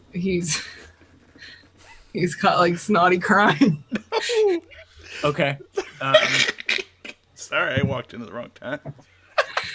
He's making an appeal to the ethos of these children. So the kids whisper a little bit more, and there sounds like a more decisive whisperer up there. Mm-hmm. And they're just kind of, and it's about another 30 seconds, and then a rope, piecemeal, looks like it's made from various bits of cloth just tied together, drops down next to you. Okay. So thank you. Okay. Thank you. He'll attempt to climb up. Okay, with the rope and where you are, this will be a level 1 climbing check. That is a 3 or better on the die, unless you want to use a level of effort and not have to roll. No. Just saying that's an option. I switched dice, so I'm hoping that I can. I'm sure everything will be fine now. It'll be totally Excuse fine. me while I take a drink of beer. A long drink. I got a 17. You don't have to do a spit take. I was totally prepared to. I know. I was gonna grab some of this and do one with you. It was gonna be a sarcastic spit take because I was expecting you to roll a 1. I was too. Yeah, so you climb up. These children are gonna kill and eat Zenith dance, so it's all good. Hey, the night is young. You climb up to the edge, and as you get to the edge, you see these kids, and they're all like, and they're all about anywhere from 8 to 14-ish, mid-teens, maybe. 2 of the larger ones, it looks like they have a couple of scrapes and scratches on them. Mm-hmm. And they're wielding like these basically like flat pieces of metal that look like they've been sharpened by just rubbing them on another piece of metal. Mm-hmm. And they're all wearing scraps of clothing. There are a few little glow globes around this little ledge area. And where they are in the wall, there's a doorway. You saw one of these earlier, like from much above, much higher up in elevation, right at the borderland between the smooth wall and that little green door. That little green door is just a glowing green door that you kind of fell past and you can really get a look at. This door looks very similar, but there's no light and it's open and it's dark inside. But out here on this, it's just a ledge. It's probably about 20 feet wide and only sticks out into the fall or into the cavern, probably not even 10 feet. And it looks like these kids, the two of them, looks like they were maybe fighting. You're not really sure why, but they're all just kind of standing there. The two larger ones are up front, and there's about 6 other kids behind them. And the other kids have like smaller pieces of metal, like pipes and pieces of rebar. One of them looks like he's like slinging something over his head, like getting it whirled up. But they're all just kind of staring at you wide-eyed. And like I said, the 2 older ones are out front, like trying to be imposing. Okay. Then Dan's, he'll get up to the top of the rope and he's just gonna sit there for a second and catch his breath, and then he notices everybody. Oh, I don't mean you any harm. Thank you for the rope. I needed it. I've fallen a very long way. You got food? No. Do you?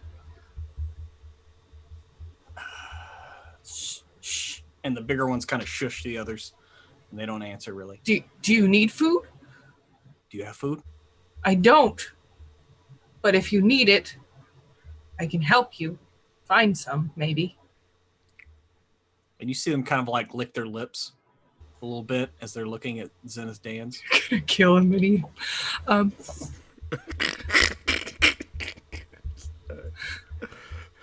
you... Where are you from? Did you fall too? Did you fall from the city? No, you didn't, did you? You've been here. How long have you been here? Don't know. Years. Where are your People parents? Fall. You fell here. Don't know. Came from somewhere else. It's crazy. There's jostling, whatever, and then thrown up, and then we fall, and this is where we landed. You got thrown up. And he kind of points down. Came up, and he has these big motions, as if it means something. We came up, and then we fell back to here. I came from up there, and I point at the light. Came from our you point, and there's seriously, there's a pixel up there, like a pinhole. Came from very far away. You came from the tiny light? Yes. It's very large when you're there. It's where my children are. They have food? What? They have food? Yes. There's food enough for everyone up there. We live more or less peacefully. And the 2 large ones, the one that's talking to you, he seems like he wants to believe you and keep talking. The other is just seething and staring at you, and he's looking at you and just looking at the other one. He's like, trust him. No. Why would I don't have any reason to hurt you. You helped me. Feed us for a while.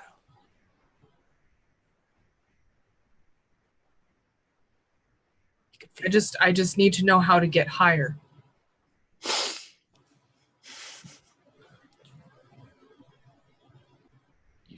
How do you live up there?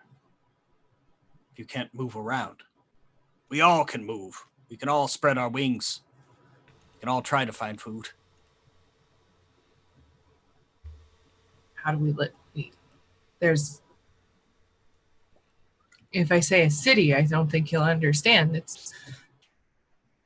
We all live together in a place that was, if not made by us, was made, seems like, for us. Okay, give me a intellect roll. All right. See if you can sway these children. What level am I looking for, Mr. Pruitt? It's going to be a tough one. We'll do a level 4. Okay.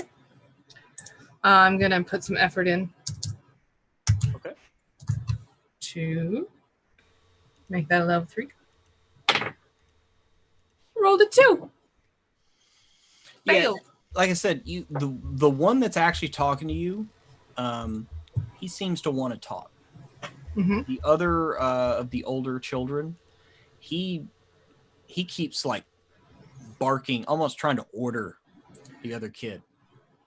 The challenge wasn't finished. We can't. I'm still in charge. Oh. Say we either eat him or give him to the fall. Oh, no, you don't need to do. I can let you go. Clearly, you were in the middle of something. If you want, I do have something I can offer you. Will you take it? Gonna take out this little box, and he's gonna mess with some dials. And he's gonna give it to that boy and say, just press this button. What does it do? It'll put you in a mood that'll maybe make it easier for you to work out your differences. I'm giving him the horny goat, right? But I'm putting it on happy. Okay. Instead of horny. Because I'm not doing that to a child. Okay. This is gonna be another persuasion check. This one's gonna be at level 5. Okay. So it'll be a little harder. Effort. Effort.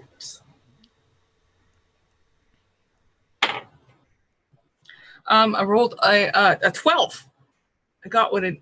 So I That is put exactly down a 4. what you That's need. what I needed. Yep. 15, 5 to a 4. That's 12. You got it on the money. He like takes it from you and he looks at it because he's like, they know what's scrap. They got, you see a couple of pieces like on them, like that are glowing or twinkling, or whatever. And he kind of looks at it. And he looks at you, and he looks around the box and everything, and he kind of like points at the button and gives you a look. Yeah. And he pushes it. So tell me what happens when he enacts that cipher.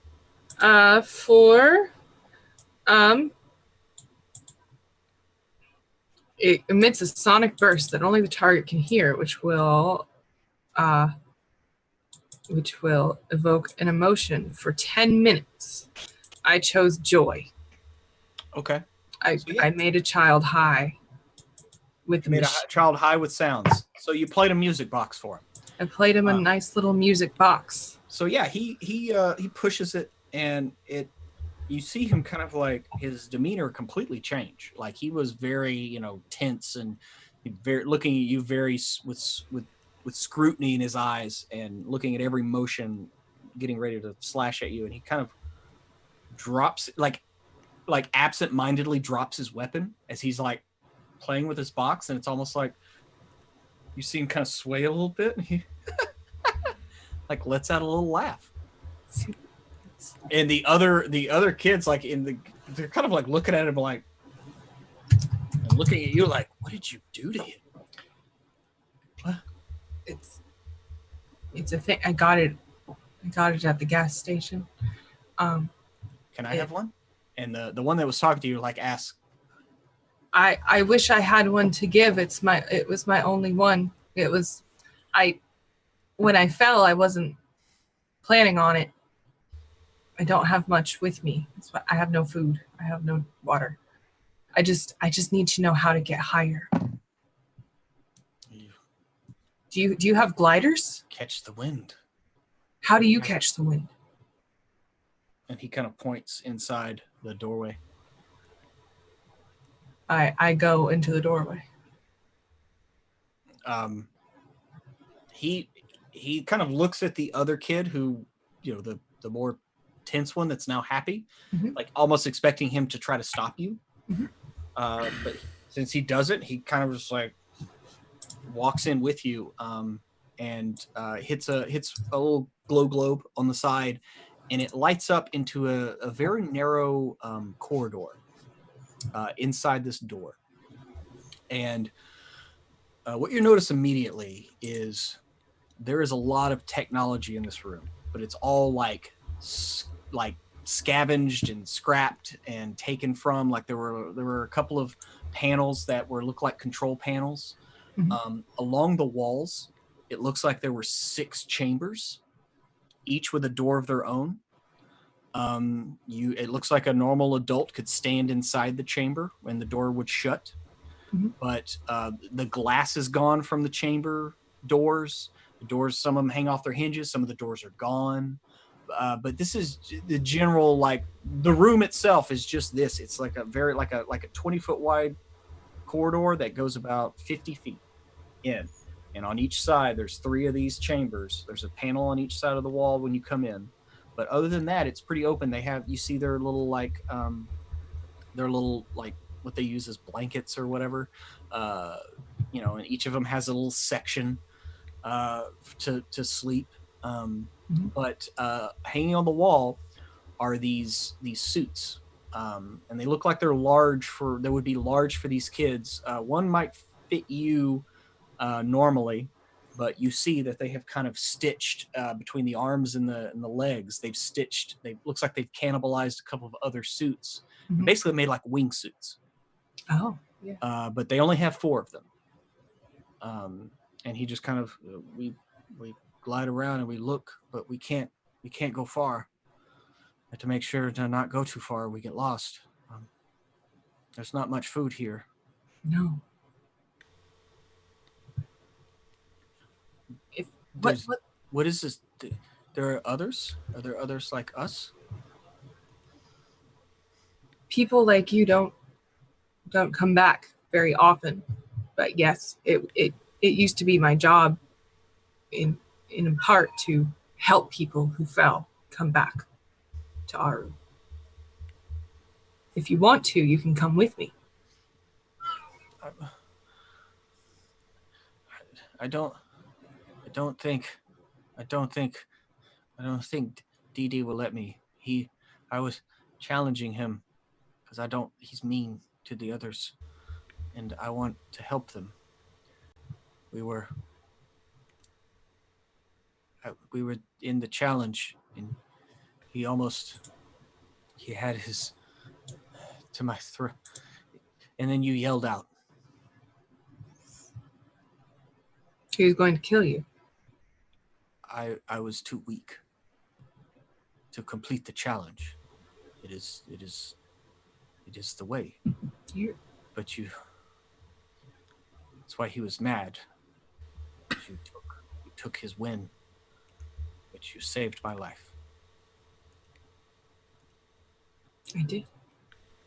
I have 2 children who are about your age. They've never had to do this. Do they fly around? Yes, they have. We call them gliders. Gliders. Mm-hmm. They go to school. They have time to think about what they want to be instead of just thinking about being hungry. You can come with me if you want. Only if Dee says it's okay. He's in charge. Sounds like from what you said, I'm in charge. Didn't I take his win? You stole his victory. You did not take his win. Yeah, that's kind of different. You interrupted the challenge. I'm not sure what you did to make him not angry, but I hope it lasts. It won't. And you kind of see him get like, then it will be worse. Then you can leave while he's still happy. All of you can. If he's mean, don't have to stay there. I mean, there's not enough. We only have the 4 suits. How many of them are there? There were the 2 that were fighting, and there were 4 other younger kids that were kind of cheering. And so there's 7 total, including you. How do you get around if there's only 4 suits? Not only the oldest can use these. Dee Dee doesn't let the younger ones. We can't lose them. Mm-hmm. Not until they're bigger. So how did they get here? The same. They come from elsewhere. We find them. I mean, how did they get on the ledge? They're not zipping around in the suits. I just walked out on the ledge. Oh. It's right outside the door. Okay. Sorry. It's like, where do they stay? They all just stay here all the time? It's like a balcony. It's like a patio or a balcony outside the Okay. I got main you. wall. I got you. But like, these kids didn't build this, No. Like this, even the ledge itself that sticks out is made from detritus and whatever. Like it was a built thing. Mm-hmm. And it was built a long time ago. But these kids have found this little hole and they live in it. Okay. I mean, we can try to leave and come back. If there are more people, can they help? Yes. Well, you should take a suit at least. Go while he is happy. Thank you.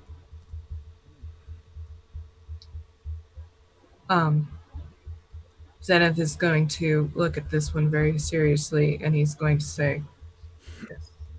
He's going to take something out of his. He's going to take his what is it called? The double-bladed knife that he has. Yeah. And he's going to turn it around and give it to this boy. Or this girl. I don't know if it's a boy or girl. You're not actually sure.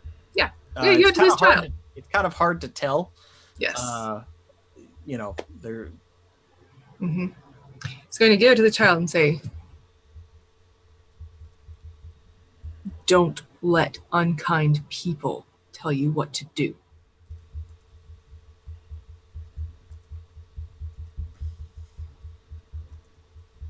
If he fights you again, you have this now. He will want to finish the challenge. You've got about 6 minutes that he's still happy. He won't notice. He won't notice. You're right.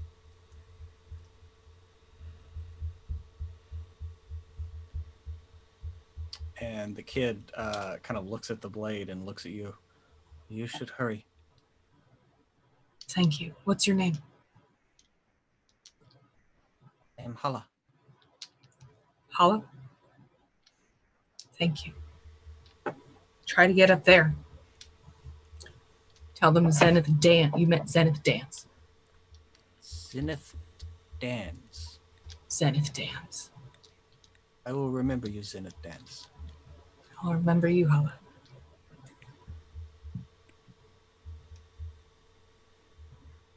And they walk back outside on the ledge, leaving you in this room.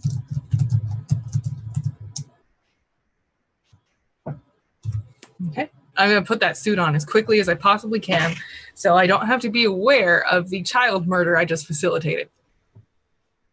You did kind of arm a child and basically tell the kid to kill somebody. I just want to remind everybody when I started this character is not going to be an evil character, and I think I still am not an evil character. I feel pretty solid about that. Hey, you gotta be hard fucking core if you want to be Lord of the Flies. They wanted to eat me. Well, one of them did. Long way to the I'm top sure a if you lot wanna more rock of and them roll. wanted to. Well, all of them are hungry. Only one of them brought up eating you. Well, it doesn't mean the rest didn't want to do it. The other ones wanted to eat. Yes. Yes. He's going to get this suit on as quickly as he possibly can with his crazed Daniel Stern look. Okay. So you get the suit on just in a couple of minutes. It's literally like a zip up, like kind of like a flight suit, right? Yeah. I imagine he's used to that sort of thing. Yeah. You looked at a couple of them. They were a little bit smaller. You found the one that was kind of the biggest, and it hangs just a little loosely off of you, but it definitely has wings. That you could catch some serious air. All right. You still have a bit until the next wind though. So At most, you could glide and slowly fall again a little bit if you wanted to actually like jump off, but it would be a bit before the wind would catch you and take you back up. Or you could continue climbing. It's up to you. I'm going to continue climbing, and then if I fall, then I'll just glide anyway. Okay. And yeah, I'm going to make sure Lil Z's with me. Oh yeah, Little Z's been there the whole time. My little squirrel bud. Yeah, the little rabid bat squirrel. He's not rabid. He's just misunderstood. Misunderstood. How do you know that he's not rabid? I don't have rabies yet. Pruitt. Maybe they work different in the ninth world. Maybe they do. Okay. And so you begin climbing up, leaving this little pod of kids as they're kind of like talking, and the one that has the box, he kind of like sees you and he's like, oh, and just like, but he's just totally fixated on this thing. Yeah. And you know, you see HEl-A like kind of holding that knife and just like looking over at Dee, like as you're like climbing up. So go ahead and give me a climb check and we'll cut back.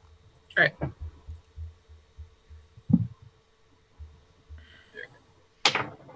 Not putting any effort in because at this point he's pretty tired. Yeah, you are pretty tired. Although you could have done another a rest. Recovery? Oh, Another recovery if you wanted. Yeah. I mean, I would like to do that if I can. That's the case. I'll still fail because I rolled a 3. Yeah. Whether it's you, I mean, you were failing at climbing before, and now you have a suit with like extra like fabric and stuff, and you're just not like really getting anywhere. Like you are tripping on yourself. You lose your grip a couple times, and like you're still within sight of these kids. A few minutes later, when you hear Dee Dee like go, "Wait a minute," and kind of scream out in anger. And then we're going to cut back as that realization dawns on you as the cipher runs its course. Cutting back to what song do you have the pirates singing now, Bas? Oh, jeez. I think we're singing. I'm coming out, so you better get the part. Yeah, like we're all singing it, and we're all in it. Like everyone's going. Like Tywu's on the front, like on the bow. He's the equivalent of our mermaid, like on the mast, and which is it's bathtub. But like, yeah, we're all there, and we're going all in. Yeah. The morale on the SS Pirate Band is pretty high right now. And that's not just because of what was smoked and consumed. It's just the general attitude. As you are slowly descending, and you have passed the border.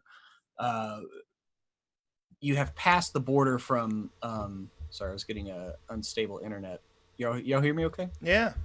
Okay. Sorry, I was getting a weird message. You pass the border from the smooth walls that you have always known. And you pass into this realm where it quickly changes to recycled metals and old pieces of like patchwork almost, but still there's a mechanical like elegance to how they're put together, but it's all patchwork like scrap, right? And as you're moving down, you see a doorway off in the distance. Y'all have not found any of the other survivors from Aru, and Womack is even like kind of looking at you every now and again, giving you the eye of like, how much longer you want to take this, looking at you, Bas, because y'all have not found anyone yet. But in the distance, you do see like a doorway that it glows green, like a faint green, as you're descending. And other than that, that's really the only thing that you have seen.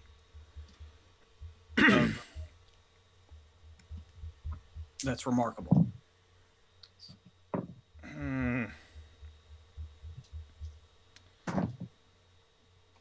I think we have no choice but to delve deeper. It's what we do. I am a hero that explores dark places, and we shall face the blackest night and fear no evil as we venture forward. I mean, worst case happens is we spend 2 episodes dangling from a loose grip like some people. No, Some or people's we lot in life. die. Tywu's gonna shift in between the merriment towards his newfound savior. And tug on his coattails in a sense, and look at him. And have you felt his presence yet? And just look at him, just hopefully. I'm gonna be honest. No.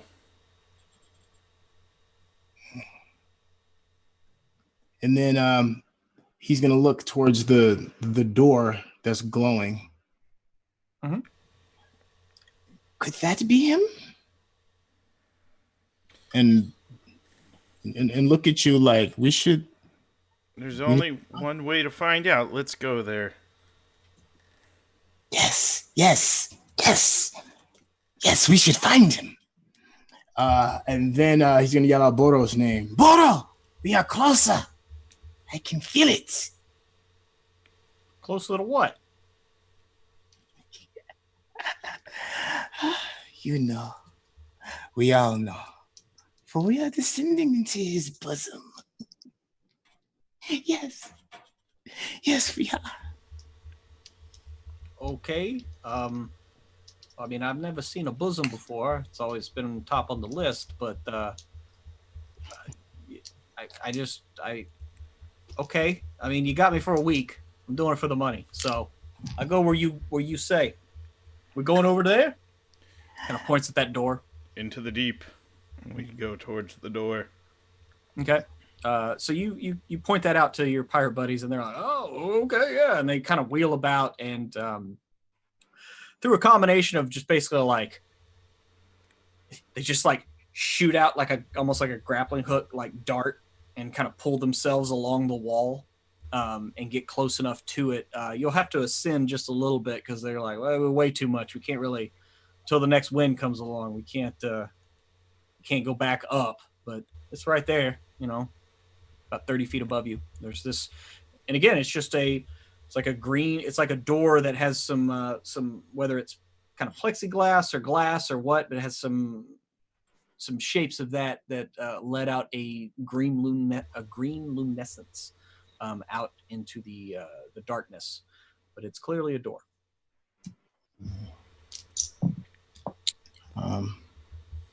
Tywu, just like a child who's seeing a toy store for the first time, is going to run towards the door, separating himself from the group. Okay, give me a quick little climb check to get up there. Since the walls are metal, is that a help as combined with his yeah. No, totally. All right. Well, I hope so, because that's a 10. No, you're fine. Yeah, okay. You just kind of use your little metal there, and you just kind of, and you're up, and you're standing in front of this door. It has like an embedded handle, like you kind of push in a little area, but when you reach to grab it, it is locked. And right next to the door itself, a little panel that was just like kind of a black rectangle lights up, and you see the general outline of a hand. Is there anybody else? Is there anybody in our group that's close to me? How far off did I scamper from the group? Because like a kid, he's gonna look back to see if mom and dad is close and mischievously. Yeah, I mean, you're, like I said, the door's about 30 feet above where the blimp is. You had to climb up to it, and no one else has followed you, unless Bas did. But yeah, you're just kind of standing there as you try to open this door. It's locked, but this panel kind of lights up, and it's got like I said, it was dull and dark, and then it kind of lights up with like a green backlight, and there's just like the outline of a hand in this panel as it just kind of clicks on, and you hear like various bits of technology kind of turning on at your presence.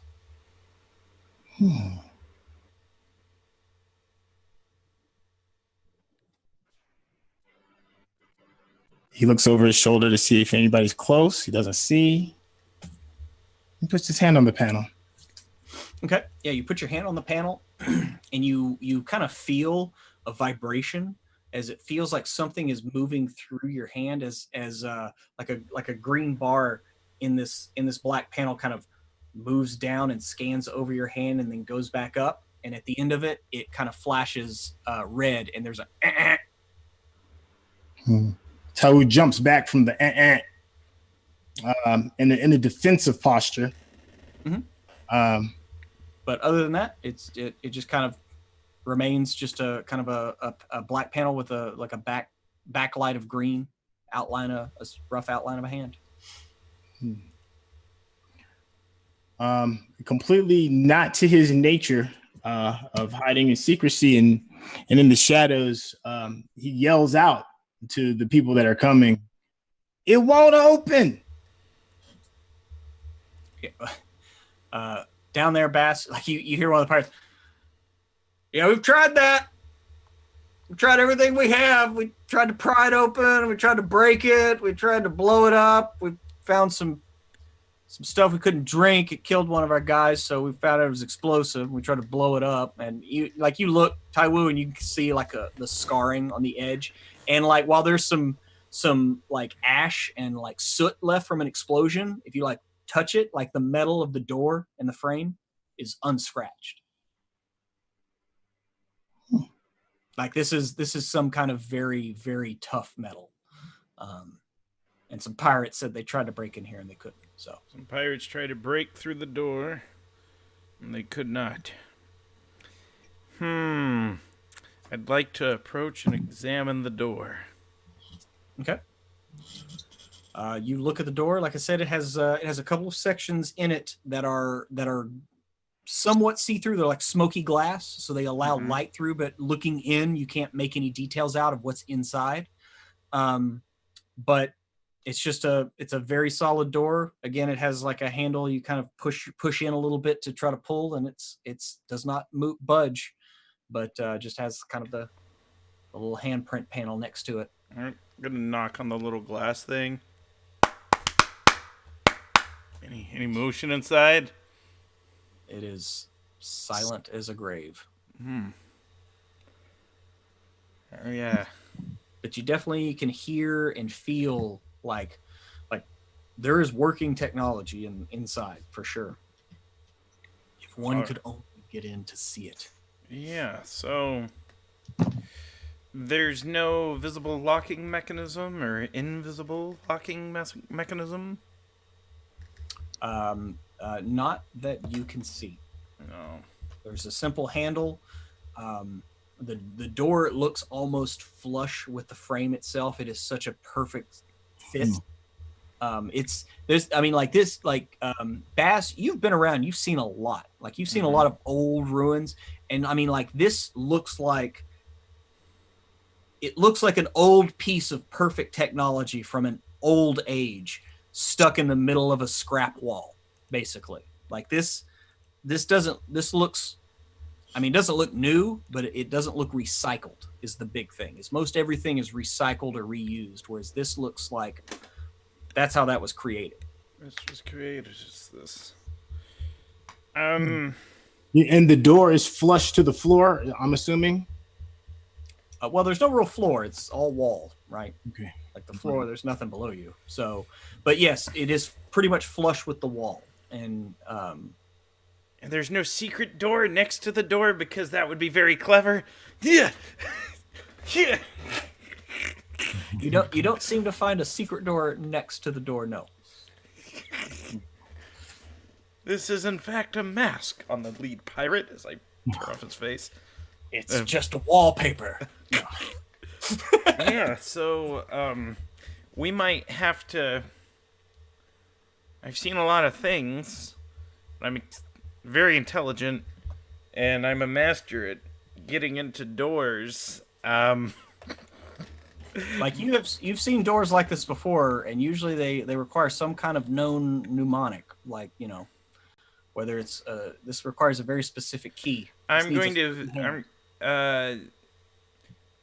to try to input HEPA, HEPA. Where at? Like you don't see a keypad, just so you know. There's literally just like a hand scan like device. You don't see any kind of like numbered or lettered keypad. And it's a hand print. Yeah, it's literally like you put your hand in this outline and it scans your hand, and it declined to Cool's hand. I'm gonna take. I want to see if old what is it, Womack? Mm-hmm. I'm gonna see if it works. Maybe as a regulator of HEl-A, maybe there's a relation. I'm gonna see if he'll try to scan his hand. There might be.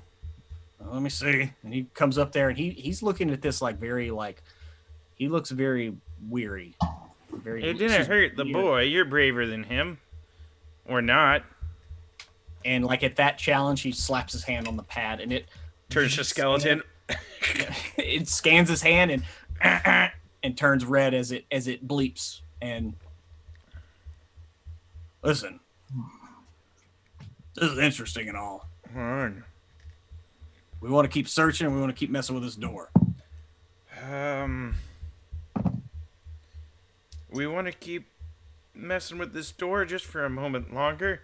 Trying to think. I don't have any ciphers that could help either. I was thinking if I had something. No wicked keys from Invisible Sun to stick into it. I'm gonna. Is there like a? I'm gonna draw with my finger an H.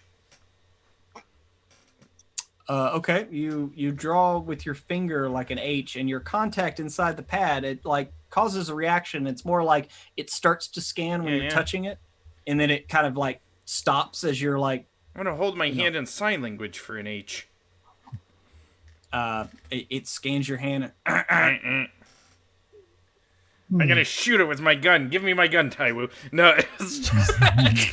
Fuck it. Yeah. Tywu is going to use his capacity to employ magnetism to pull at the door. I've seen this episode of Lost. Okay.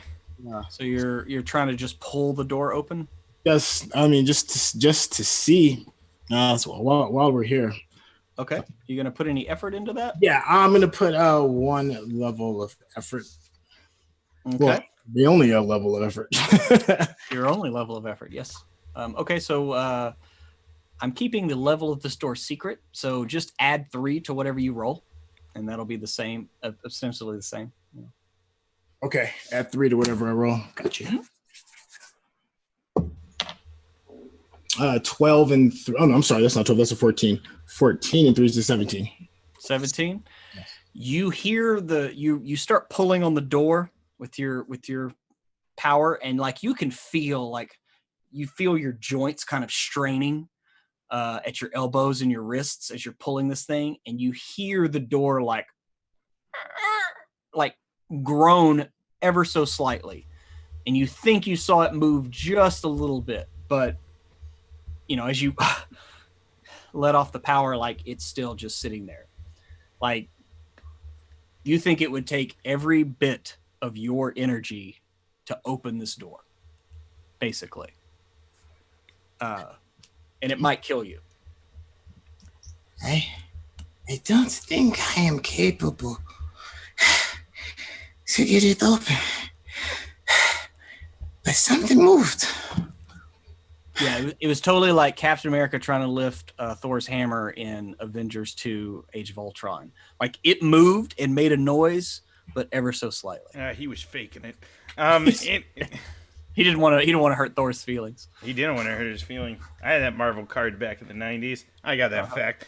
All right, so we have no choice but to tear down this wall brick by brick. No, I think we're gonna have to leave this and keep searching for Zenith Dans, who's lineage to the long line of keepers that can open these doors. It's gonna be the trick. Totally yeah, true. That or we go with back the- and kidnap one of his children. With the disappointing sigh, and Tywu understands and climbs back down. Okay, yeah, and as you get on there, you know the pirates are, and you all kind of know like there's another wind coming, and it's coming soon. A little bit further down, Zenith Dance, you feel the same thing. You know what this means. So you still have balancing, right? As you're I do. okay. Well, then give me a speed roll, and this is literally just to catch as much air as you can can feel the first brushes of wind coming up. Okay. So yeah, just give me a speed roll. You got that training. Put effort into it. You're gonna 2. put effort into it. Okay. Yeah. Tell me what you roll. 14. 14. Okay. Yeah. Plus You 6. pop out and catch the air, and you begin rocketing upwards He says, like a leaf on the wind, even though he's never seen a leaf. like a leaf on the wind. We watch how you soar, and you manage to dodge a couple of larger creatures that you kind of zip past. One of them is impaled me on rusty metal, but they didn't. they could have. They could have. One of them looks kind of like a manta ray, but not so graceful. More just kind of flat and round. Looks like they literally just like these flat membranes that catch the air and just kind of hover over them. And it kind of reaches out with some tendrils that reach out from underneath, almost like a jellyfish, like a flat jellyfish for the air. And it kind of reaches out lazily for you, but you. That's horrifying. Thank you. Yeah. Oh, this is kind of shit left. And it is not long before you see above you. It looks like some form of blimp. You're not really sure. You know that pirates work in this area. You've been lucky so far, but you're pretty sure that you see a blimp above you. You're not sure if it's holding place or descending. It's hard to tell from this distance. That's fine. I want to try to get on them. They can hold me for ransom for all I care. Very important. Member of the Dan's family. They can get a lot for me. It's true. No, they You're can't. well known among the pirates. I mean, the Dan's name is known far and wide, and way down. Dan's don't fall. Dan's moves. Dan's moves. So yeah, you're like screw it. And you head towards them. Yes. Back on the blimp. You are just like descending. When out of nowhere and out of the darkness, Zenith Dance comes rocketing up and like slams into the balloon itself a little bit, and everybody's like, "Oh shit!" He does. He's screaming like Randy Quaid in the end of Independence Day as he's doing that. So you're screaming, "Hello!" Are you screaming, "Hello, boys, I'm back"? I'm back. Yes, exactly. Makes no. Yes, actually, it works. That's exactly what he's doing. Yep, he is. Yes, he's evoking that cagey motherfucker. Okay, on so brand. the pirates are flipping the fuck out. Womack is just like rolls his eyes because he knows Zenith Dan. Boro looks like he shit himself. It's been a day. But yes, it looks like Zenith Dan's has joined you. Etienne Nova. Sorry, no Lady Hawk references. Do I have to do anything to land? Yeah, give me a speed roll. And this, you can go ahead and use balance for this too. This is kind of tipping over and like landing in the. Okay. We'll see if you take this. I'm gonna put effort into it as well because I really don't want to fuck this up. Yeah, this will be a level 4. Okay, so it's gonna be a level 2 with my effort and my balance. Okay. And I rolled a 4. Yep. Okay. So Zenith Dance slams into the balloon, and it tears one of the ties away from the blimp itself to the carriage, and yeah, one of the pirates falls. Oh He gets- God. a couple of the others are jumping after him. But yeah, Womack, he's like, oh shit. And he looks around, he's like, well, we came, we found him. I say we head back. What say y'all? Zenith. Yeah, No, go ahead. Tywu is in awe because it's yet something else that has been given back from the fallen, and he's gonna walk slowly over to Zenith Dance and did you see him? See who? The fallen god. Did you see him? Did he give you another chance? Are you his blessing? I'm gonna start like touching like your Whoa, kid. I touched too. Well, no. Boro's back there like, what is going on? Zenith Dance has never seen you before. And he takes a step back. Whoa. But you've seen me. Seen you. My friend, are you safe? Are you safe? As my hand greases yours.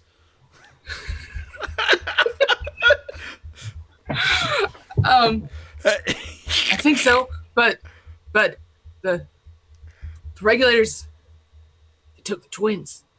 I saw them before I fell. I didn't see a fallen god. We saved the children. This is Tywu, the fallen, savior of your child. Is still just touching all over you, Zenith. Just don't need to do that. He's like a puppy. He just needs love, and You just gotta let him lick you and it'll be okay. yeah, Is that how it works? it's behind his ear. But you need to get back home. Your ex-wife is gonna shack up with a criminal. A criminal? Yeah, that guy. The coach? I tried to stall, but How's he a criminal? What did he do? Do you have proof? I knew it. The proof is in the pudding, I say as I lean in. What pudding? There's pudding? You didn't bring it? I'm very hungry. The pirates are like, wait, y'all have pudding? As I eat my last item, my pudding pop. No.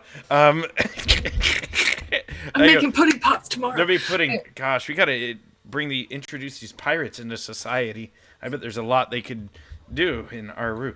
Right now, a couple of them are trying to fix the blimp. One that fell, a couple of others have dove down to catch him and bring him back up. And so they're kind of like tethered to the wall right now. And Womack is looking like he's about to jump out and like go back to Aru. No, we need to. We need to all get in the blimp. There's not much time. Come, let us go onward. Where are we going? Home. Yes. Through all the commotion, is anybody paying attention to in the general direction of Tywu? And is there anything valuable around? Again, there is maybe one. Like I said, there's maybe one cipher in this boat, like on the floor, that maybe is usable. You could try to steal it if you want. It seems like the other pirates are busy saving themselves or trying to save their craft. If nobody is paying attention, that is exactly what Tywu is going to do. Okay, so give me a speed roll if you got like sleight of hand or anything like that. I just have stealth in disguise. Stealth, maybe. Yeah, I would say you could try to sneak over there and just kind of walk over it, pick it up. Right. Hop out of there. That's a 16. Yeah, no, nobody notices you taking this cipher. Hang on. Let me draw a card.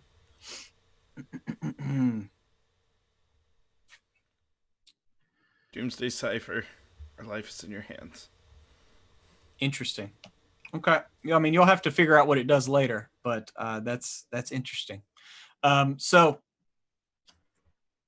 you get this thing in your pockets, and Womack, he's saying to the other two scrappers and to y'all, he's like, seriously, are we done here? I need a shower after being in this craft, because I'm heading back. And he hops out, throws his arms out, and he has like a wingsuit, and he gets caught in the wind, and it takes him up fast as he begins to rise up towards Otto. And so let's race him. Okay. Tywu is going to be pretty disappointed. That's it. We're done. We're not going further. This is as far as we go this time, Tywu, but there will be other falls, I'm sure. And we pray for those days to come swiftly, as I just imagine there's like a pole motor in the back of the tub. And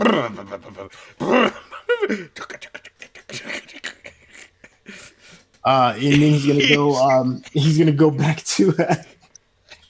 He's gonna creepily go back to Zenith and just be enamored and be like, what did you see? What was that?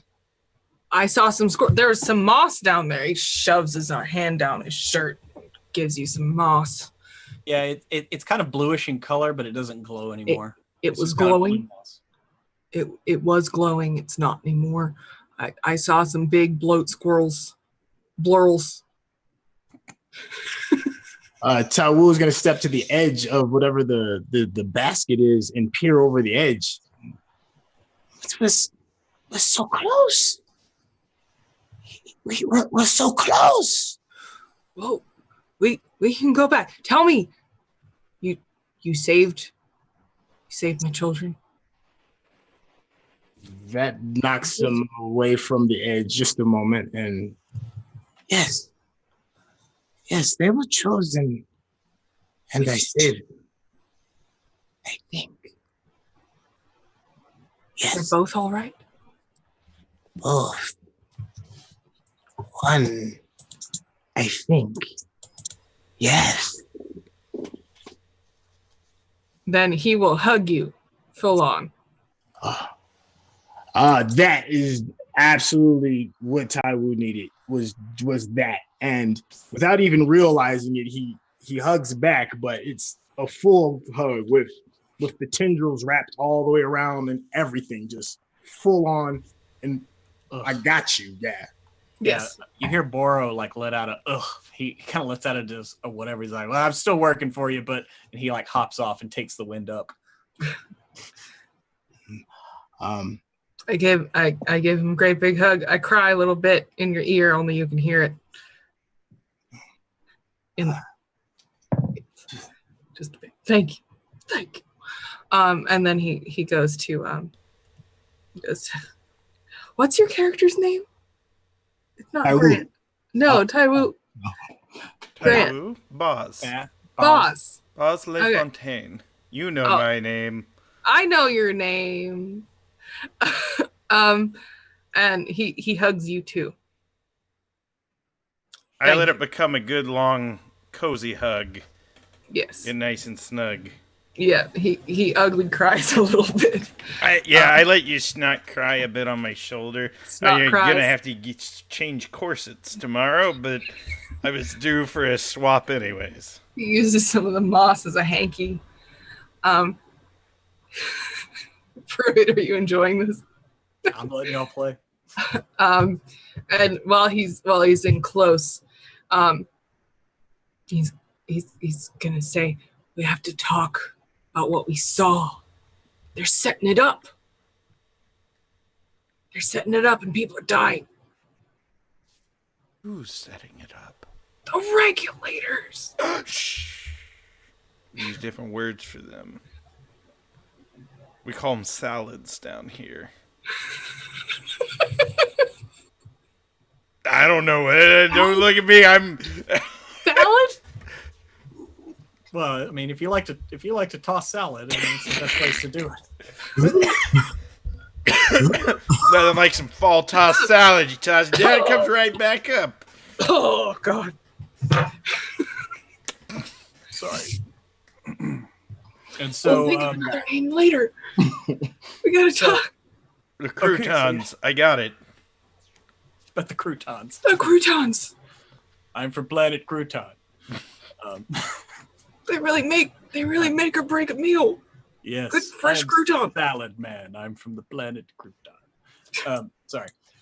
Y'all are having an actual moment. Yeah, we were. No. It's over now. I wrecked that. I think it was over with the salad line. The salad. Well, we can't just call them regulators. Do you? Question: do y'all stay on the pirate barge, or do you go back to Aru? I want to go back to art. We have to go back to Aru. Yes. Okay. So as y'all ascend, grab the winds and head back to the lands and the city of Aru. Conspiracy abounds. New things, new information has come to light, man. Because Zenith Dance has seen some shit.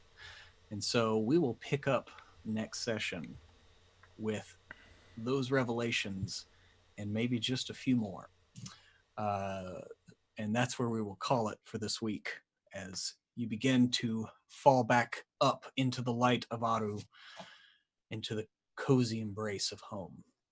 So let's go around to cast and crew, see how everybody enjoyed it, and let us know where we can find you online. And we're going to go in reverse order, as always, starting with you, Trey, who is playing Tywu. Not Dakul, but Tywu. Yes. It's the ooze. It's just ooh good. Mm-hmm. Hey, so we definitely have unlocked some tantalizing Gucci's that we might uncover quite soon. Oh man, why couldn't we get a little bit further? I was ready to take that jump, man. Let's all be falling. I think I'm falling. Okay, that's enough of that. My moment is done. So you can hit me on the Twitter sphere at Sintel and also on Instagram at Sintel. And if you are in a giving mood or just curious, please check out lightscameradiscover.org, where we teach the filmmaking process to kids in the neighborhood who may not necessarily get the opportunity to be filmmakers, photographers, and or storytellers. And we're award winning too. Let me add that.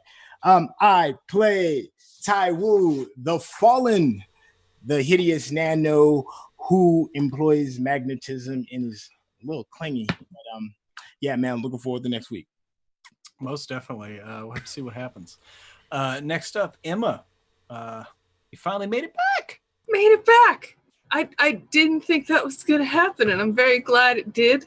I'm very glad I only had to compromise about 3/4 of my morals to do it. Mm-hmm. It's always what you want. And it's fine. He's a very good person. I'm excited to have everybody be back and figure out what's going on a little bit more. And yes, I love this game already. What is this, the 3rd episode? Love this. Episode 3, yeah. Love this game already. I am Emma Rote on Twitter. I'm the communications director for WebDM. So you should watch everything that WebDM does all the time. We have a video on kobolds tomorrow. It's going to be very fun. We bought props for the intro. It's going to be great. There are props involved. That's the one with props, right? Yeah, no, I'm just now remembering what the intro to that one was. Yeah, it's gonna be good. Yeah, so that's it. That's it? That's what you got? All right. Well, there you go. That's what I got. That's an outro right there. Awesome. Yes. They teach kids that knowledge is power, but a double-bladed dagger, that's pretty powerful too. And knowing that, drugging up their friend and telling them to kill them while they're drugged is half the battle. Yeah. It's half the battle. All right. Last but not least, Grant, how are you, sir? Hi, everyone. I'm doing great. My name's Grant Ellis. I'm a professional puppeteer, and not really. I'm really a habitual liar and bullshitter, which is why I love role-playing games so much. And I'm actually the producer here of WebDM's Twitch channel, which is not a lie. I enjoy doing weird shenanigans every week. You can catch me here on Tuesdays as well as on Thursdays on Jim Davis's show, which is The Aquatic Adventures in the Toxic Sea or something or other. where I play a sad boy paladin who's a bit of a musical prodigy who is struggling with all these emotions from growing up. You can follow me on Twitter at WisePapaGrant. I am the tabletop event director of Gex Convention, which is a Northern Virginia tabletop convention with about 3,000 attendees. We have all sorts of stars from this channel and Twitch that are going to be running games. No Adventures League, we are setting everything in Critical Role's campaign setting and giving our own authorial takes. So if you want to see Laugh Love Lindy's interpretation of Exandria, or mine, or Marcy Velland, who's played a lot as a guest on these channels, definitely come and check it out. Back to you, Prue. Yeah, man, that sounds fucking awesome. So that's it for Breath of the Fall for week 3. Hopefully we'll be back next week. We'll have Kiana back. We'll have the gang back together. We can start putting some of these pieces together and seeing what the H is going on in the lands of HEl-A. But until then, as we always say, we love tabletop loot and also the art here. We'll have some next week also from Alexa Bonner. She did the city here, the cityscape, and so I want to give a shout out to her. And but that is it. So everybody, enjoy your week of gaming until next week. And until then, may the dice ever roll in your favor.